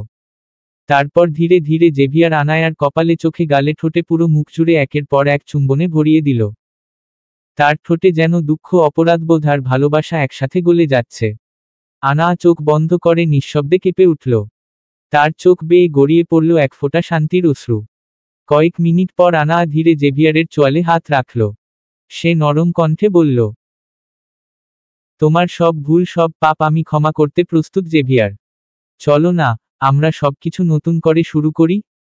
জেভিয়ার স্থির হয়ে তাকিয়ে রইল তার মুখের দিকে, চোখ ফুলে আছে কান্নায়, পাপড়ি ভেজা, ঠোঁট কাঁপছে অল্প। হঠাৎ সে দাঁড়িয়ে আনায়ার কোমর চেপে ধরল, এক মুহূর্তেই তাকে তুলে নিল নিজের বাহুবন্ধনে। আনা স্বতঃস্ফূর্তভাবে পা দিয়ে জেভিয়ারের কোমর জড়িয়ে নিল। জেভিয়ার আনায়ার ঠোঁটে নরম চুমু রেখে ফিসফিস করে বলল, সব রাজি আমি লাভবার্ড, তোমার সব কথা মানতে প্রস্তুত আমি। আমি সব ছেড়ে দিতে পারি, শুধু তোমাকে ধরে রাখার জন্য। আনা হালকা হেসে তার গলা জড়িয়ে ধরল। অ্যালেক্স মনোযোগ দিয়ে গাড়ি চালাচ্ছে। তার ঠোঁটে এক মুচকি হাসি খেলছে। মানুষের ভালোবাসা দেখতে কেমন ভালো লাগে, তাই না? জেভিয়ার আর আনায়ার সমস্যা মিটে গেছে, আর হয়তো সবচেয়ে বেশি স্বস্তি পেয়েছে অ্যালেক্সি। ভাইয়ের কষ্ট, তার নিঃশব্দ যন্ত্রণা সে আর দেখতে পারছিল না। চোখের সামনে জেভিয়ারের হাসিমুখ ভেসে উঠল, আর অ্যালেক্সের বুকটা কেমন উষ্ণ হয়ে উঠল। সব ঠিকঠাক হয়ে যাচ্ছে অবশেষে। তার মনে পড়ে গেল অ্যাশলির কথা। ও একা বাড়িতে কি করছে এখন? ভাবল অ্যালেক্স। সময় তো অনেক হয়েছে। একা একা ভয় পাচ্ছে না তো? এই সমস্যার সমাধান করতে গিয়ে সে অ্যাশলির দিকে ভালো করে নজর দিতে পারেনি। সে গাড়ির স্পিড একটু বাড়িয়ে দিল। রাতের রাস্তা, ফাঁকা, বাতাসে এক অদ্ভুত নীরবতা। গাড়ি যত এগোচ্ছে অ্যালেক্সের বুক কেমন যেন কেঁপে উঠছে। কেন জানে না, কোনো অজানা আশঙ্কা তার ভিতর গুঞ্জন তুলছে। বাড়ির কাছে এসে গাড়ি থামালো সে। ইচ্ছে করেই ভেতরে নেয়নি। সে ভাবল কালই সে অ্যাশলিকে নিয়ে এখান থেকে চলে যাবে। সবকিছু গুছিয়ে ফেলেছে সে মনে মনে। কালই তাকে বিয়ের প্রপোজাল দিবে সে, বিশেষভাবে ভালোবাসায়, যত্নে। আর যদি সব ঠিক থাকে তাহলে এই সপ্তাহেই বিয়ে করে ফেলবে। মনে এই ভাবনা নিয়েই রাস্তার ধারে হাঁটতে হাঁটতে তার চোখে পড়ল একটি লাল গোলাপ। বাগানের পাশে বাহিরে ফুটে আছে ফুলটি, একদম চোখে পড়ার মতো সুন্দর। অ্যালেক্স থেমে গেল। হেসে হাত বাড়িয়ে ফুলটা ছিঁড়ে নিল। একটা উষ্ণ সন্তুষ্টির হাসি ছড়িয়ে পড়ল ঠোঁটে। কিন্তু বাড়ির মূল ফটকের কাছে পৌঁছাতেই তার বুকটা কেমন থমকে গেল। হঠাৎ করে শরীরটা ভারী লাগছে। অ্যালেক্স স্থির হয়ে দাঁড়িয়ে রইল। এই অনুভূতিটা কেন হচ্ছে? নিজেকেই প্রশ্ন করল সে। মূল ফটকটা আধখোলা। অ্যালেক্সের বুকের ভেতর কেমন যেন হালকা ঝাঁকুনি লাগল। সে তো এই ফটক বন্ধ করে রেখে গিয়েছিল। তার মুখের হাসিটা মিলিয়ে গেল। চোখে সন্দেহের ছায়া ঘন হয়ে উঠল। গাড়ির ড্যাশবোর্ড থেকে বন্দুকটা বের করে পকেটে ঢুকাল সে। গলার শিরাগুলো টানটান হয়ে উঠছে। ধীরে ধীরে পা ফেলল বাড়ির ভেতর। বাগানের সামনে যেতেই তার নিঃশ্বাস থেমে গেল।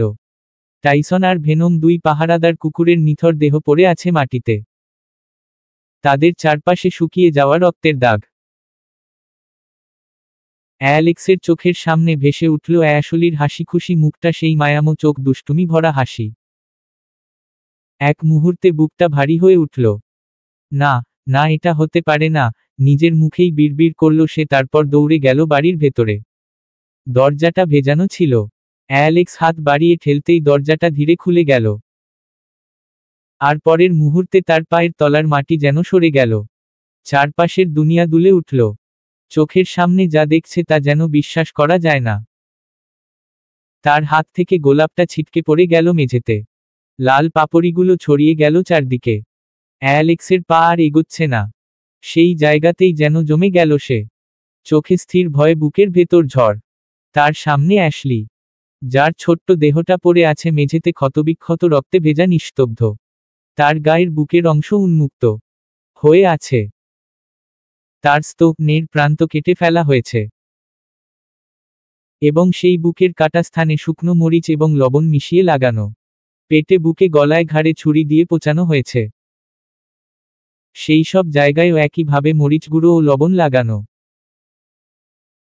অ্যালেক্স কাঁপতে কাঁপতে অ্যাশলির নিস্তেজ দেহকে নিজের বুকে জড়িয়ে ধরে। সে এক হাত দিয়ে চোখ মুছে আরেক হাতে হালকা চাপ দিয়ে অ্যাশলির গালে হালকা চাপড় দিচ্ছে। অ্যাশ, অ্যাশ, তুমি কথা বলছো না কেন? তার ভাগ্য বোধ হয় সহায় নয়। অ্যাশলির পুরো শরীর ঠান্ডা, নিস্তেজ। অ্যালেক্স হতভম্ব হয়ে ঝাঁকাতে থাকে। এতক্ষণ বুকের ভেতর থেকে বের হওয়া প্রতিটি শব্দ যেন চিৎকারে পরিণত হলো। অ্যাশ, কথা বলো তো অ্যাশ, শশ, এইটা কি হলো? এইটা কি হলো অ্যাশ? আমি কি করলাম? তার কণ্ঠ ধীরে ধীরে চিৎকারে পরিণত হলো। তার মনে হচ্ছে তার দম আটকে যাচ্ছে। সে মনে প্রাণে চাচ্ছে এইসব কিছু তার ভ্রম প্রমাণিত হোক। অ্যাশ একদম বদ্ধ উন্মাদের মতো চিৎকার করতে থাকে। তুমি তো বলেছিলে আমাদের আলাদা সংসার হবে, আমরা বিয়ে করব, তো আমার তো তোমার সাথে সংসার করা বাকি।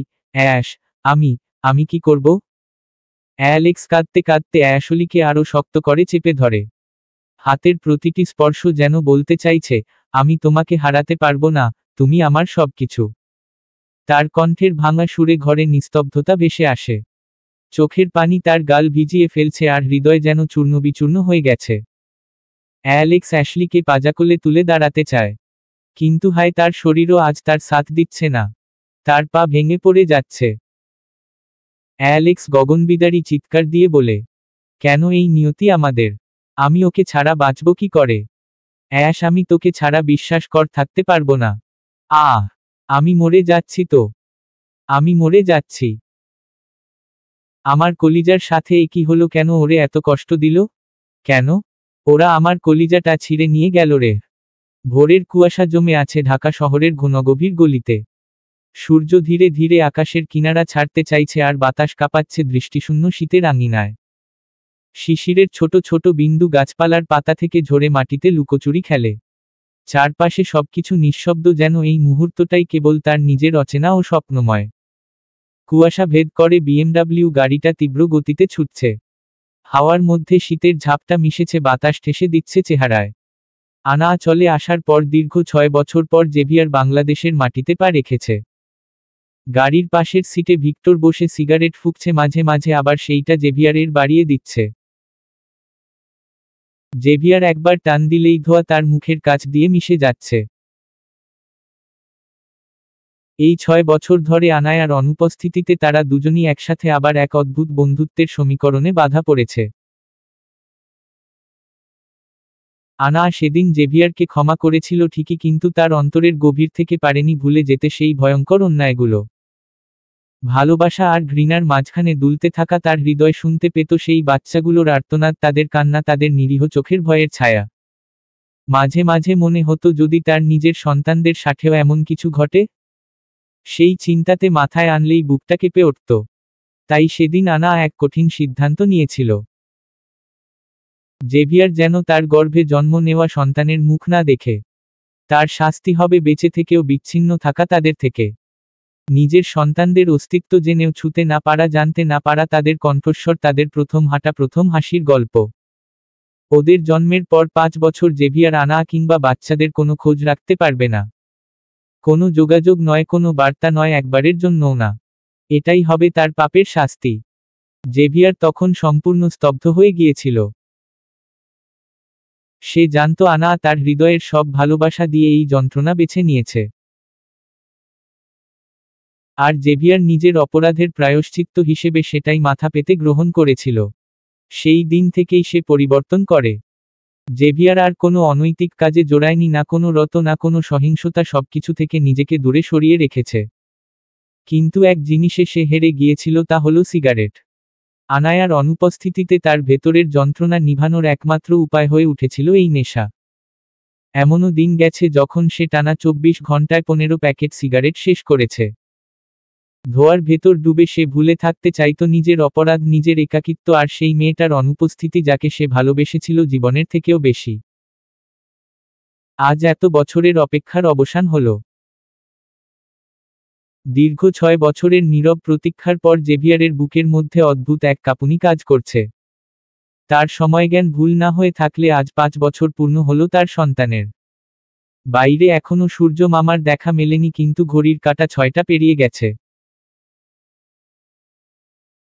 ভোরের কুয়াশা এখনো শহরের গায়ে লেপ্টে আছে, ঠান্ডা বাতাস গাড়ির জানালা ভেদ করে কাচের ভেতর ঢুকে গাল ছুঁয়ে যাচ্ছে। রাজকীয় ভঙ্গিতে ছুটে চলা বিএমডব্লিউটি এসে থামল এক পুরনো বাড়ির সামনে, আনায়ার মামাবাড়ি। সে আসার আগে সব খবর নিয়ে রেখেছিল। জানতে পেরেছে আনা এখন বাংলাদেশে তার নানু আপার কাছে। গাড়ি থামতেই ভিক্টর জানালার কাঁচ নামিয়ে শেষ এক টান দিল সিগারেটে, তারপর নিঃশব্দে ছাই ফেলে দিল বাইরে। জেভিয়ার কিছু না বলে দরজাটা খুলে নেমে গেল। তার ধূসর চোখ দুটোতে তখন এক তৃষ্ণা, যেন বছর 7 অন্ধকারে হারানো আলো খুঁজছে। বাড়ির মূল প্রবেশদ্বারের সামনে গিয়ে থমকে দাঁড়ায় সে। দরজাটা আধখোলা, ভেতর থেকে আলো ফুঁড়ে বাইরে আসছে। ঠিক তখনই দরজার দিক থেকে কেউ বেরোতে যাচ্ছিল, আনায়ার মামা রবিন সাহেব। জনের চোখাচোখি হতেই সময়টা হঠাৎ থমকে যায়। রবিন সাহেব থতমত খেয়ে যান, ঠোঁট শুকিয়ে আসে। এই ভয়ঙ্কর ধূসর চোখের মানুষটিকে তিনি ভুলতে পারেননি। এক মুহূর্ত পর জেভিয়ার দৃষ্টি সরিয়ে নেয়, ধীরে ধীরে দরজার ভেতর ঢুকে যায়। রবিন সাহেব স্থির হয়ে দাঁড়িয়ে থাকেন, বুকের ভেতর ধকধক শব্দ আরো জোরে বাজতে থাকে। চোখ নামিয়ে নেন নিচের দিকে, আর ঠোঁটের কোণে এক দীর্ঘ অপরাধবোধে ভারী নিঃশ্বাস বেরিয়ে আসে। জেভিয়ার ধীরে ধীরে দোতলার সিঁড়ি বেয়ে ওপরে উঠতে লাগল। প্রতিটি ধাপে যেন তার নিঃশ্বাস ভারী হয়ে উঠছিল। দীর্ঘ 7 বছরের অপেক্ষার শেষে আজ সে পৌঁছে গেছে সেই দরজার সামনে, যে দরজার ওপাশে লুকিয়ে আছে তার সব অপরাধ, ভালোবাসা আর অনুতাপের মিশ্র মুখ। দরজাটা আলতো করে ঠেলে ভেতরে ঢুকতেই এক ঘুটঘুটে অন্ধকার তাকে ঘিরে ফেলল। প্রথমে কিছুই দেখা যাচ্ছিল না, কিন্তু কয়েক সেকেন্ডের মধ্যেই অন্ধকারটা তার চোখে সয়ে যায়। চারপাশে ছড়িয়ে ছিটিয়ে আছে পোশাক, খেলনা, ছোট ছোট জামাকাপড়, যেন রুমটা একসাথে 2 প্রজন্মের নিঃশ্বাসে ভরা। দেয়ালের পাশে রাখা এক ছোট টেবিলে কিছু অর্ধেক খাওয়া খাবার, আর বাতাসে ভাসছে শিশুর দুধের গন্ধ। জেভিয়ারের চোখ তখন সেই দৃশ্যটার দিকে আটকে গেল। একই ঘরে 2টি বেড। তার কপালে ভাঁজ পড়ে গেল মুহূর্তেই। একটা বেডে ছোট্ট কাঁথা মুড়ি দিয়ে কেউ ঘুমাচ্ছে, কে তা বোঝা গেল না। তার নিঃশ্বাসের হালকা শব্দ ছাড়া রুমে আর কোনো নড়াচড়া নেই। জেভিয়ার ধীরে ধীরে এগিয়ে গেল সামনের খাটের দিকে। কিছুক্ষণ তাকিয়ে রইল, কিন্তু নিশ্চিত হতে পারল না কে শুয়ে আছে সেখানে। তারপর পায়ে শব্দ না করে সরতে সরতে এগিয়ে গেল পাশের বেডের দিকে, আর সেখানে পৌঁছাতেই তার বুকের ভেতরটা কেমন যেন মোচড় মেরে উঠল।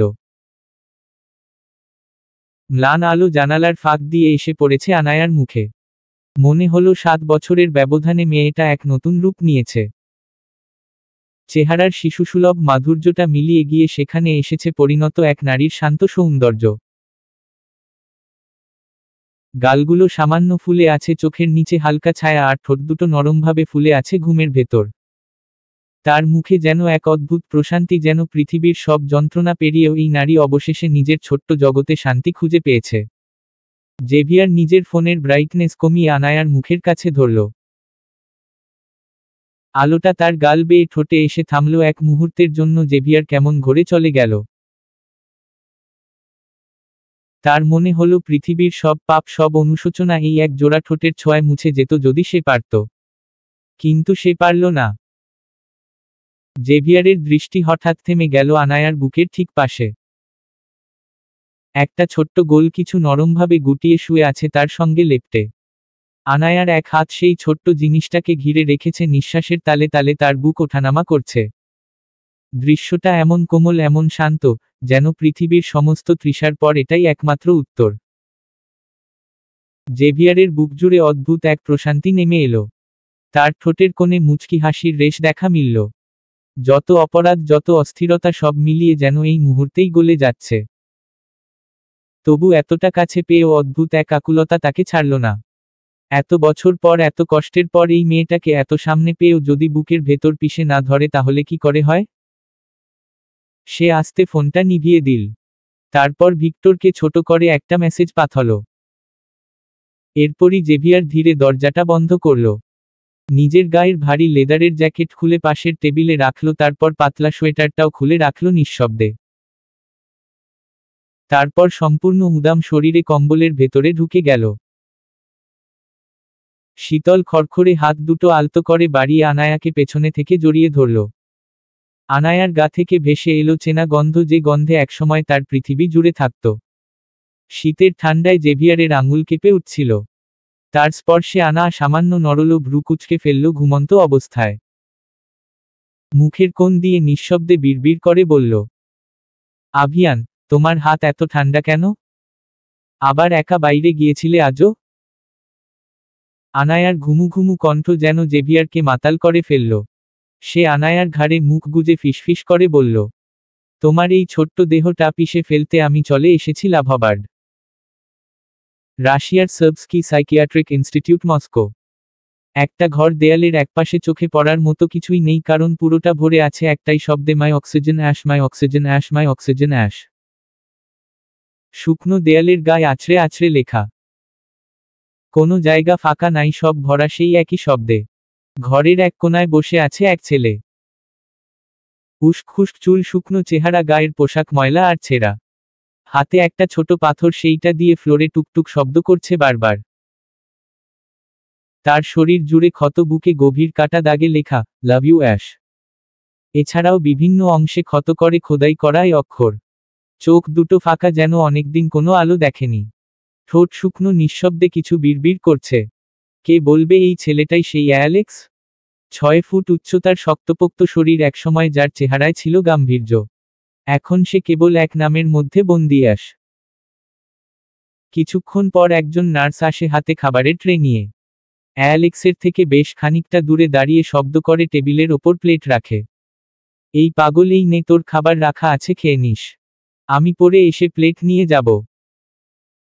তার কণ্ঠে যতটা রুক্ষতা তার চেয়েও বেশি ভয়। দ্রুত পা বাড়িয়ে ঘর থেকে বেরিয়ে যায়। অ্যালেক্স একটাও শব্দ করে না। হাসপাতালে শুধু সে নয়, বেশিরভাগ নার্সই ভয় পায় অ্যালেক্সকে। ভয় পাবারও যথার্থ কারণ আছে। তাদের প্রত্যেকেই জানে অ্যালেক্স কি করেছে। পুরো রাশিয়ায় সেই হত্যাকাণ্ডের কথা আলোচিত। একজন মানুষ হয়ে কিভাবে অন্য মানুষকে এমন নির্মমভাবে কুড়াল দিয়ে কুপাতে পারে? এই প্রশ্নটা মাথা ঘুরিয়ে যায় সবার। শুধু কি কুপানো অবধি ছিল? না, কুপানোর পর মুরগির চা, মরা যেইভাবে হাত দিয়ে টেনেছি রে ফেলা হয়, তেমন ভাবেই সেই মানুষগুলোর চা, মরা হাত দিয়ে টেনে টেনে ছিঁড়েছিল। হাতের নখ দিয়ে চা, মরা ভেদ করে বেরিয়ে আসা মাংস খামচে খামচে ছোট ছোট টুকরো করে খুবলেছে। এরপর আবার কুড়াল দিয়ে কুপিয়ে বুকের খাঁচা ভেঙে সেইখান থেকে হৃৎপিণ্ডটা হাতে এনে শক্তি দিয়ে চাপ দিয়ে চটকেছে। এইগুলো কি চারটে খানি কথা? আবার সেই রক্ত দিয়ে নিজের মুখও ধুয়েছে। কোনো স্বাভাবিক সুস্থ মানুষ কি এইগুলো পারবে? অসম্ভব। এইটা তো গেল একজনের কথা, আরেকজনকেও এমন ভয়ানকভাবেই খুন করেছে এই ছেলে। সেই জনের জিভ টেনে ছিঁড়ে এনে কপালের সাথে পেরেক দিয়ে আটকে রেখেছে। হাতে পায়ের নখ উপড়ে সেই আঙুলে পেরেক গেড়ে আঙুলের অপর পাশ দিয়ে বের করেছে। পেট ফাড়া আর তার ভেতরের পেঁচানো নাড়িভুড়ি সব টেনে টেনে ছিঁড়েছে, যেন সে দড়ি টেনে ছিঁড়ছে। চোখের মণিতে ছুরি গেড়ে রাখা এবং দুপায়ের মাঝ বরাবর পুরুষাঙ্গ বরাবর কুপানো হয়েছে। এমন ভয়ানক সব লাশ তো অনেক রিপোর্টাররা সেইখানেই বমি করে অজ্ঞান হয়ে গিয়েছিল। অথচ এই ছেলে কত স্বাভাবিক ভঙ্গিতে তাদের রক্ত দিয়ে নিজের পা ধুচ্ছিল। এরপর তাকে কারাগারে নিয়ে যাওয়া হয়, তবে সেইখানে বিভিন্ন জিনিস দিয়ে নিজেকে ক্ষত করত বলে বাধ্য হয়ে এইখানে চিকিৎসার জন্য ওকে রাখা হয়েছে।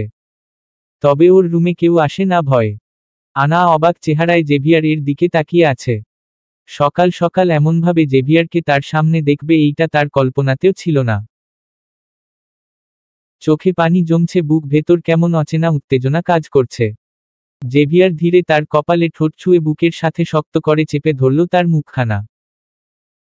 এত বছর পর সেই পরিচিত ঘ্রাণ যা একসময় তার পৃথিবী জুড়ে ছিল এত নেশাজনকভাবে পৌঁছালো আনায়ার কাছে যে সে নিজের নিঃশব্দ স্পন্দনে সেই মুহূর্তে হারিয়ে গেল। নির্জীব প্রাণীর মতো সে পড়ে রইল জেভিয়ার বুকের মাঝে। কতক্ষণ কেটে গেল ঠিক বোঝা গেল না। হঠাৎ পেছনে থেকে ভেসে এলো একটি চিকন অস্পষ্ট কণ্ঠ, মাম মাম। জেভিয়ার চোখ ধীরে খুলল। তার দৃষ্টিতে দাঁড়িয়ে আছে এক ছোট্ট গুলোমুলু ছায়ার মতো বাচ্চা। আলোর অভাবে পুরো চেহারা স্পষ্ট দেখা যাচ্ছে না, তবে চোখ দুটো নিঃসন্দেহে তার দিকে তাকিয়ে আছে। জেভিয়ার কিছুটা হকচকিয়ে তবে কেমন যেন অচেনা উষ্ণতায় সেই ছোট্ট মুখটা দেখল। আনা তার বুকেই গুটিসুটি মেরে আবার ঘুমিয়ে গেল পরম উষ্ণতায়। জেভিয়ার চাইল বাচ্চাটার দিকে হাত বাড়াতে, কিন্তু কেমন যেন হাত কাঁপছে, সাহস থাকলেও আর ঠিকভাবে বাড়াতে পারছে না। বছরের ফাঁকফোকর যন্ত্রণা, অনিশ্চয়তা সব মিলিয়ে হাতটা যেন নিজের নিয়ন্ত্রণে নেই। শেষ পর্যন্ত সাহস জোগাতে গিয়ে হাত বাড়ালেই মেয়েটা হঠাৎ চিৎকার করে উঠল, মাম মাম। আনা লাফ দিয়ে উঠে মেয়েটাকে কোলে তুলে নিল। বাচ্চাটি যেন তার কোলে নিঃশ্বাসে মিলিয়ে গেল। কিন্তু মেয়েটার চিৎকারে বিছানার পাশে আরেকটি বাচ্চা উঠে বসল, চোখ ছলছল করে জেগে উঠল। জেভিয়ার চোখ বড় হয়ে গেল, চমকে বলল, তোমার টুইন হয়েছে? আনা ধীরে ধীরে দুপাশে মাথা নাড়ল আর চোখের কোণে সামান্য হাসি খেলল। জেভিয়ার ভ্রু কুঁচকে জিজ্ঞেস করল, তাহলে ওই বাচ্চা কার? ঠিক সেই মুহূর্তে রুমের আলো জ্বলে উঠল। জেভিয়ার পিছে ঘুরে তাকালো, একটা বাচ্চা ছেলে ঘুমোমুখো চোখে লাইট জ্বালিয়ে তার দিকে তাকিয়ে আছে। শরীরটা এখনো অর্ধেক ঘুমে, কিন্তু চোখের দৃষ্টি পুরোপুরি ঠিক তার দিকে। আনা বুঝতে পারল তার এক চিৎকারে সবাই জেগে উঠেছে। জেভিয়ার হতবাক হয়ে বলল, এটা আবার কে? তুমি কি এলাকা থেকে মানুষের বাচ্চা এনে লালন পালন করার কাজ শুরু করেছ নাকি? আনা হালকা ফিক করে হেসে বলল, জি না স্যার, এইগুলো সব আপনারই বাচ্চা। আমার কোনো সিঙ্গেল বেবি হয়নি, কোনো টুইন বেবি হয়নি। আমার ট্রিপ্লেটস বেবি হয়েছে। জেভিয়ার চোখ তখন একেবারে বড় হয়ে গেল। মাথার ভেতরে সমস্ত ভাবনা ঘুরছে, হৃদয় কেমন যেন বাঁধহীন স্পন্দনে ছুটছে। থমথমে মুখে গাড়িতে বসে আছে আনা। পেছনের সিটে তাদের দুই মেয়ে আর এক ছেলে। আজ সকালে জেভিয়ার নিজেই এসে ওদের নিয়ে চলে এসেছে।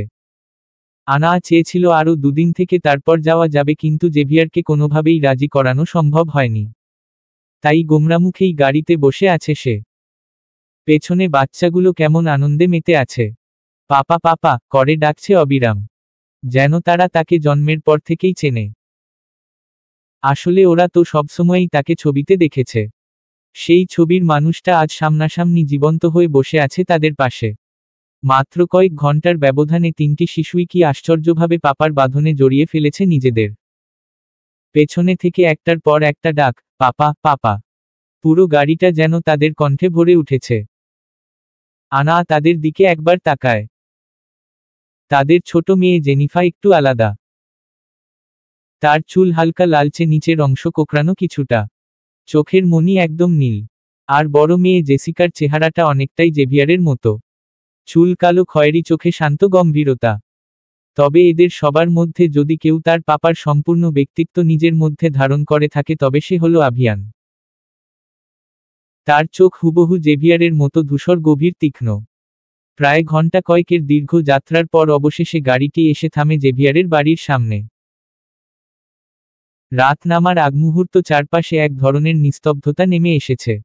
দূরে কোথাও ঝিঝি পোকার শব্দ। বাড়ির সামনের লাইটগুলো একে একে জ্বলে উঠছে, আলোয় ভেসে উঠছে বিশাল প্রাসাদের ছায়ামূর্তি। বাচ্চাগুলো এতক্ষণে প্রায় ঘুমে ঢুলে পড়েছে। জেনিফা মাথা হেলিয়ে রেখেছে জেসিকার কাঁধে। আর আভিয়ান মায়ের কোলে নিশ্চুপ হয়ে বসে আছে, চোখে আধো ঘুমের কুয়াশা। জেভিয়ার গাড়ি থেকে নেমে দরজা খুলে দুই মেয়েকে আলতো করে কোলে তুলে নেয়। তার চলার ভঙ্গিতে এক অদ্ভুত কোমলতা। যে মানুষটা এতদিন পর্যন্ত নিঃশব্দ কঠোরতায় ডুবেছিল সে আজ যেন ভেতরে ভেতরে গলে গিয়েছে একদম। আনা আভিয়ানকে বুকে নিয়ে নেমে আসে ধীরে ধীরে।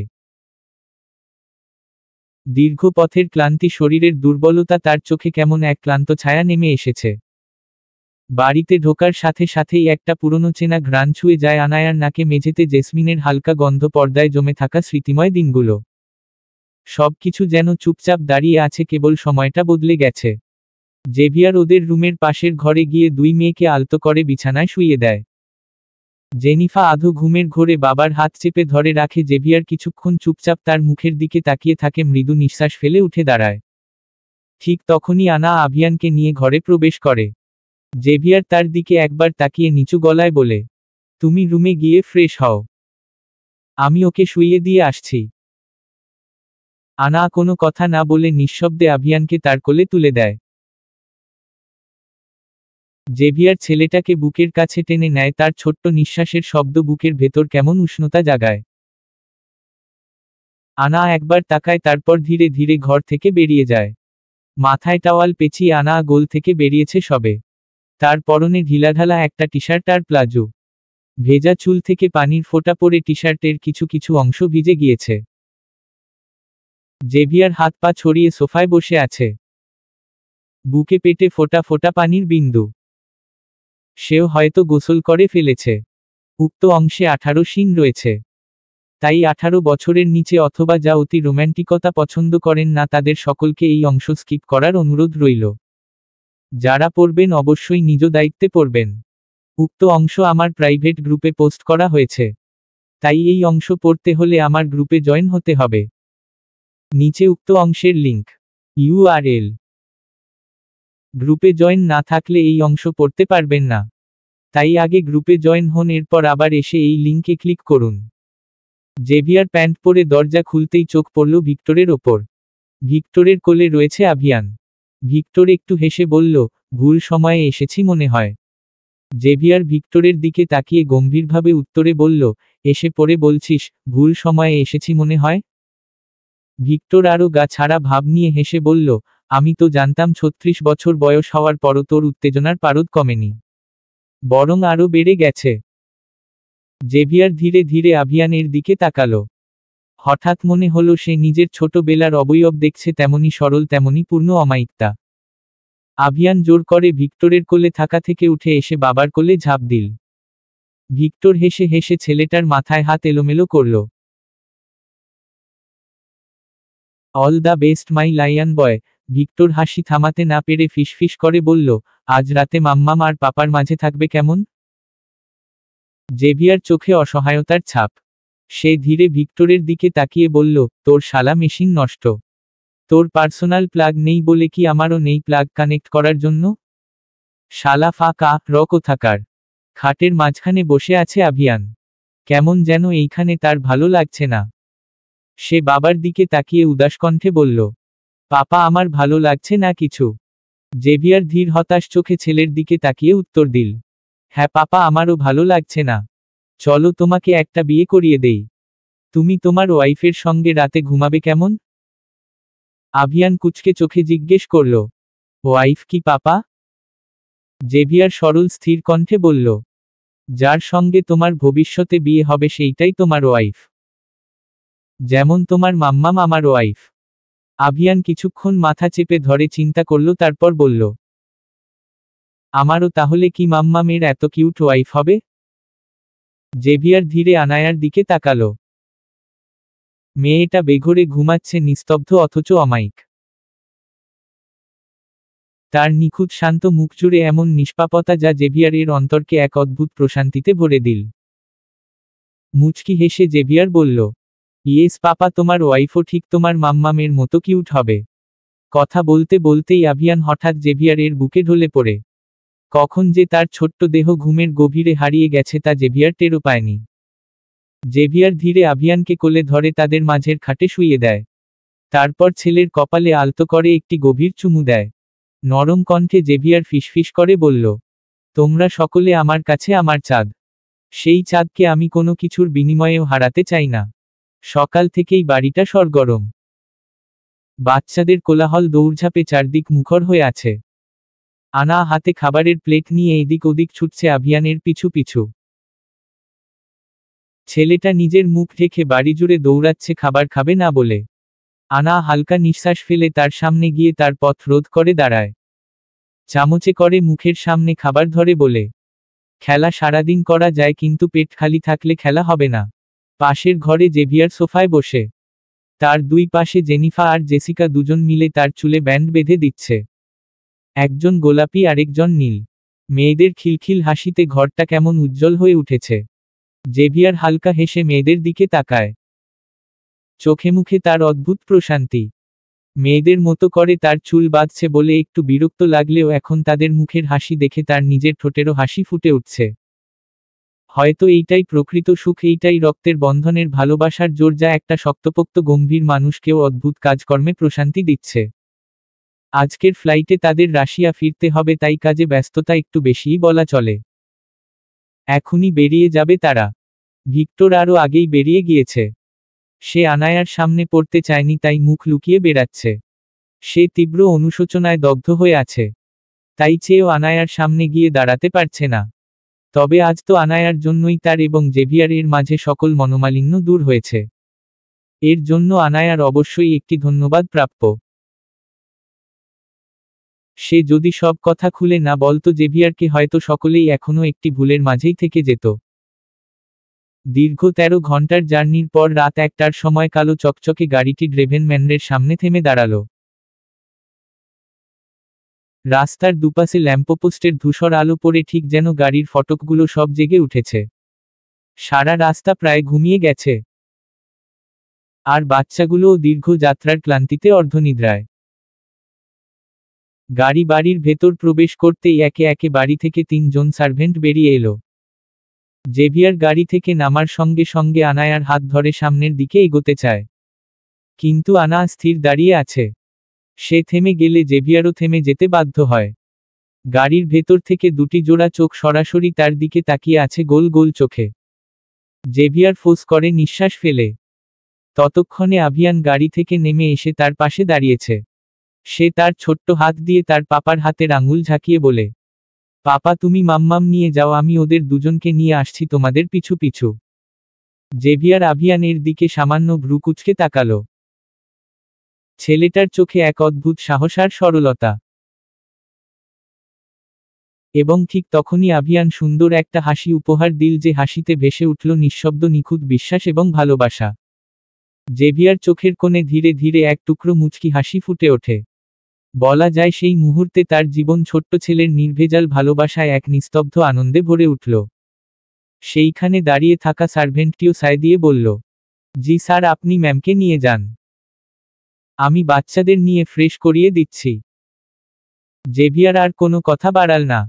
নিঃশব্দে আনায়ার হাত ধরে বাড়ির ভিতরে প্রবেশ করল। আভিয়ান জেনিফা এবং জেসিকাকে ন্যান্সি বরাদ্দকৃত রুমে নিয়ে গেল। সেইখানে তাদের ফ্রেশ করিয়ে ন্যান্সি তাদের দিকে তাকিয়ে বলে, আজ তোমাদের ন্যান্সি আন্টি ঘুম পাড়াবে, ঠিক আছে? জেসিকা কাঁদো কাঁদো হয়ে চিৎকার করে ওঠে, আমি মাম্মামের কাছে যাব। আভিয়ান সঙ্গে সঙ্গে জেসিকার সামনে এসে তার গালে ঠাস করে একটা চড় মেরে বলে, মাম্মাম আর পাপাকে আমাদের একটু আলাদা সময় দেওয়া উচিত। সব সময় এত ম্যাম করিস কেন? ন্যান্সি তাদের কথা শুনে হেসে ফেলে। আভিয়ানের দিকে তাকিয়ে বলে, তোমাকে এইসব কে বলেছে যে মাম্মাম আর পাপাকে আলাদা সময় দেওয়া উচিত? আভিয়ান কিছুক্ষণ চুপ থেকে বলে, ভিকু বলেছে। মাম্মাম আর পাপা আলাদা ছিল, তাই আমাদের উচিত তাদের আলাদা সময় দেওয়া। ন্যান্সি কিছুটা অবাক হলো, সে ভেবে পেল না ঠিক কি বলা উচিত। সে মনের মধ্যে ভাবছে, এই বাচ্চাদের এত সব বোঝানোর দরকার কি ছিল? ন্যান্সি ধীরে উঠে দাঁড়িয়ে বিড়বিড় করে বলল, অদ্ভুত বাচ্চারা, এখন তারা অকালপক্ষ হওয়ার মিশনে নেমে গেছে। জেভিয়ার ফ্রেশ হয়ে মাথা হেলিয়ে সোফায় বসে আছে। চোখ বন্ধ, কপালে হালকা ভাঁজ, মাথাটা যেন ধরেছে বেশ। রুমটা নীরব, শুধু বাইরে থেকে হালকা বাতাসের শব্দ ভেসে আসছে। আনা রুমে নেই। সে বাচ্চাদের ঘরে গেছে খাবার নিয়ে। এতগুলো বাচ্চা হওয়ার পর থেকে যেন ওরা কেউই কাউকে ঠিকমতো সময় দিতে পারে না। একটা নিঃশব্দ দূরত্ব তৈরি হয়েছে, যা না বললেও বোঝা যায়। কিছুক্ষণ পর দরজাটা হালক শব্দে খুলে গেল। আনা ফিরে এলো। ন্যান্সি এখন বাচ্চাদের খাওয়াচ্ছে বলে সে একটু সময় বের করতে পেরেছে। সে ধীরে জেভিয়ারের পাশে গিয়ে বসে চুপচাপ তার মাথায় হাত রাখল।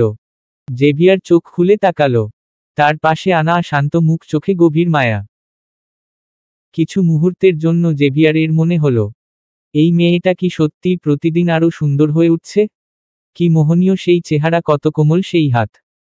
কত বছর সে এই স্পর্শ, এই মুখ, এই নিঃশ্বাস থেকে দূরে ছিল। আজ আবার সবকিছু ফিরে পেয়েছে, যেন জীবনের সমস্ত হাহাকার এক মুহূর্তে থেমে গেছে। জেভিয়ার ধীরে হাত বাড়িয়ে আনায়াকে টেনে নিল নিজের কাছে। তার বুকের ওপর মাথা রেখে চোখ বন্ধ করল। জেভিয়ার চোখ বন্ধ করে ফিসফিস করে বলল, এই বুকের ওপর মাথা রেখে শান্তিতে মরণও সম্ভব। আনা কিছু না ভেবেই ধীরে জেভিয়ারের কপালে ঠোঁট ছোঁয়ালো। জেভিয়ার চোখ বন্ধ করল, তারপর হঠাৎ করেই আনায়াকে আরো শক্ত করে জড়িয়ে ধরল। তার গলার ভাঁজে মুখ রেখে গভীর নিঃশ্বাস টেনে নিয়ে এক হাতে তাকে টেনে নিজের কোলে বসাল। তারপর দুই হাত দিয়ে আনায়ার গাল দুটো নিজের মুঠোয় নিয়ে গভীর দৃষ্টিতে তাকিয়ে বলে, লাভবার্ড, আমার লাভবার্ড। আনা মুচকি হেসে তার বুকে মুখ লুকিয়ে বলল, হ্যাঁ, অবশ্যই তোমার লাভবার্ড আমি। জেভিয়ার আনায়াকে আরো কাছে টেনে নিয়ে নিঃশব্দে ফিসফিস করল, আমার শূন্য বুকে অবশেষে পূর্ণতার ছোঁয়া এলো। আনা চোখ বন্ধ করে সেই বুকের স্পন্দনে নিজেকে হারিয়ে ফেলল, যেখানে কোনো ভয় নেই, নেই বিচ্ছেদের ছায়া, শুধু আছে ভালোবাসার নিঃশব্দ পূর্ণতা। আনা ধীর কণ্ঠে বলে, যদি আমাকে তুমি হারিয়ে ফেলতে কি করতে তখন? জেভিয়ার আনায়ার চোখের দিকে কিছুক্ষণ তাকিয়ে বলে ওঠে, আমার গল্পের শেষ পাতায়ও আমি লিখে রেখে যাব আমার লাভবার্ডকে নিজের করে পেতে। যদি গোটা দুনিয়ার সাথেও যুদ্ধ করতে হয়, তবে যুদ্ধক্ষেত্রে ধ্বংসযজ্ঞ চালিয়ে আমি তাকে নিজের করে রাখব। আনায়ার ঠোঁটের কোণে তার অজান্তেই হাসি ফুটে ওঠে। জেভিয়ার আনায়ার ঠোঁটে শব্দ করে একটা চুমু দিয়ে অসহায়ভাবে বলে ওঠে, চলো বেড গেমস খেলি। আনা চোখ সরু করে তাকিয়ে বলে, তোমার সারাদিন এইসব ছাড়া কি আর কিছু মাথায় আসে না? জেভিয়ার আনায়াকে কোলে নিয়েই দাঁড়িয়ে বলে, 2191 দিন মানে 52,584 ঘন্টা মানে 3,155,040 মিনিট, অর্থাৎ 189,302,400 সেকেন্ড দূরে ছিলে। হিসেবে তোমার সাথে এখন আমার উচিত রেগুলার কম করে হলেও 6 বার ইন্টিমেট হওয়া। আনা একটা শুকনো ঢোক গিলে বলে, দেখো জেভিয়ার, এত বছর আমরা আলাদা ছিলাম, তো আমাদের মাঝে কিছুই হয়নি এতদিন। তো আজ আবার মানে ইন্টিমেট, আর কি হতে গেলে আমার যদি পেইন হয়? তুমি অনেক রাফ হয়ে যাও। জেভিয়ার লাইট অফ করে আনায়ার পরনের পোশাক খুলে নিয়ে কানের কাছে ফিসফিস করে বলে, 3টা বাচ্চা নর্মাল ডেলিভারি করিয়েছ, সেইটা করতে পারলে আমাকেও নিতে পারবে আইনো। বেশি পেইন দিব না আইসোয়ার। সে আনায়ার ঠোঁটজোড়া উন্মাদের মতো করে কামড়াতে থাকে। এক হাত আনায়ার বুকে রেখে তাতে প্রেসার দিতেই আনা বিছানার চাদর খামচে ধরে। তার নিঃশ্বাসের গতিও বাড়ছে। কিছুক্ষণের মাঝের জেভিয়ার যে আর কন্ট্রোলে থাকবে না, সে ঢের বুঝতে পারছে। পেইন দিবে না বলেও তার কন্ট্রোল হারাচ্ছে। বিকেলের স্নিগ্ধ আলো কাঁচ ফুঁড়ে কেবিনের ভেতর ছড়িয়ে পড়ছে। মৃদু আলোয় অ্যালেক্সকে দেখা যাচ্ছে, হাঁটুর ওপর মুখ গুজে বসে আছে, হাড়সর্বস্ব দেহে জীবনের কোনো ছোঁয়া নেই। দরজার করচা শব্দে মাথা তুলে তাকাতেই তার চোখ থমকে গেল। এক মুহূর্তে তার চঞ্চল চোখের গভীরে নেমে এলো অদ্ভুত স্তব্ধতা। তার সামনে দাঁড়িয়ে আছে ছোট্ট এক পুতুল, নীলাভ চোখ, লালচে কোঁকড়ানো চুল, মুখে হালকা বিস্ময়। সে যেন জীবন্ত কোনো স্মৃতি, অ্যাশলির মতো অবিকল। অ্যালেক্সের মনে হলো তার এবং অ্যাশলির সন্তান হলেও হয়তো এমন একটা বাচ্চাই হতো, তাই না? জেভিয়ার ধীরে অ্যালেক্সের দিকে এগিয়ে এলো। অ্যালেক্স ধীরে উঠে দাঁড়ালো, দৃষ্টি স্থির সেই ছোট্ট মেয়েটির মুখে। কোনো কথা না বলেই জেভিয়ার তাকে বুকে টেনে নিল। অ্যালেক্স নির্বাক, তার দৃষ্টি এখনো জেনিফার চোখে আটকে আছে। জেভিয়ার মুচকি হেসে বলল, অ্যালেক্স, এইটা আমার মেয়ে জেনিফা, দেখো একদম তোমার অ্যাশলির মতো না। তারপর আঙুল দিয়ে দেখিয়ে দিল, ওটা জেসিকা আর এইটা আমার ছেলে আভিয়ান। অ্যালেক্স একে একে তাদের দিকে তাকালো। চোখে কোনো শব্দ নেই, শুধু এক নিঃশব্দ বেদনা। আনা দূরে দাঁড়িয়ে আছে, কেবিনে ঢোকেনি। কেন জানি তার বুকের ভেতরটা হঠাৎ জ্বালা পোড়া করছে। এই ছেলেটা অ্যালেক্স, যে জীবনভর কারো ভালোবাসা পায়নি, না মা বাবার, না তার প্রিয়তমা অ্যাশলির। আনা চুপচাপ তাকিয়ে থাকে অ্যালেক্সের দিকে। মনে মনে ভাবতে থাকে, কি হতো যদি অ্যালেক্স আর অ্যাশলিরও একটা সংসার হতো? একটু শান্তি, একটু হাসি, একটু উষ্ণতা, এইটুকু তো প্রাপ্য ছিল ওর। কিন্তু নিয়তি যেন সব কিছুর হিসাব উল্টো করে রাখে। বেশ কিছুক্ষণ পর জেভিয়ার কেবিন থেকে বেরিয়ে এলো। আনা দরজার পাশে দাঁড়িয়ে ছিল ভিজে চোখে। জেভিয়ার তার কাছে এসে আনায়ার চোখের কোণে জমে থাকা অশ্রু মুছে দিল। তারপর আলতো করে আনায়ার ভেজা পাপড়িতে এক চুমু এঁকে ফিসফিস করে বলল, কেঁদো না, আমি ডাক্তারের সঙ্গে কথা বলেছি। আমরা অ্যালেক্সকে সুস্থ করে তুলব, তারপর ওর জন্য একটা নতুন জীবন গড়ে দেব, একদম নতুন শুরু হবে ওর জীবনের। আনা নীরবে মাথা নেড়ে জেভিয়ারের হাতটা শক্ত করে ধরল। জন ধীরে ধীরে করিডোরের দিকে এগিয়ে গেল। ভেতরে কেবিনের আলো ম্লান। অ্যালেক্স চুপচাপ বসে আছে, চোখে এক অচেনা শূন্যতা। ধীরে ধীরে সবকিছু আবার ঝাপসা হয়ে আসছে তার সামনে। অতীতের দৃশ্যগুলো যেন একে একে ফিরে আসছে। অ্যাশলির মুখ, তার হাসি। অ্যাশলি তো তার কাছে আবদার করেছিল তাদের যেন ছোট একটা সংসার হয়। কিন্তু সে যে ব্যর্থ। সে তার প্রিয়তমাকে দেওয়া কথা রাখতে পারেনি। সে এক কথায় একজন ব্যর্থ প্রেমিক পুরুষ। সে যদি আরেকটু বিচক্ষণ হতো তাহলে হয়তো আজ তারও তার ভাইয়ের মতো একটা সংসার কি হতো না? অ্যালেক্স ধীরে চোখ বন্ধ করল। তার গাল বেয়ে এক ফোঁটা অশ্রু গড়িয়ে পড়ল। তার হাত পা গুলো কাঁপছে। শ্বাস নিতে কষ্ট হচ্ছে তার। হঠাৎই তার বুকে তীব্র চাপ অনুভব করছে সে চিৎকার করতে চেয়েও করল না। সে তো চাই তার এই জীবনটা শেষ হয়ে যায়। তার অ্যাশকে ছাড়া এত দীর্ঘ জীবন দিয়ে সে করবে? তার চোখের সামনে একে একে সকল স্মৃতি ভেসে উঠছে একে একে। সে আর শ্বাস নিতে পারল না, তার চোখ ফুঁড়ে আরো এক ফোঁটা পানি বেরিয়ে এলো। ঠোঁট মুচকি হাসি ফুটে উঠল। তার মনে হলো হয়তো সেই অশ্রুতেই মিশে আছে অপূর্ণ ভালোবাসার শেষ নিঃশ্বাস। সে বিড়বিড় করে বলল, এই অভিশপ্ত জীবন থেকে মুক্তি পেয়ে তোর কাছে আসছি আমি অ্যাশ। এইবার তোকে আর একা ছাড়ছি না। সমাপ্ত।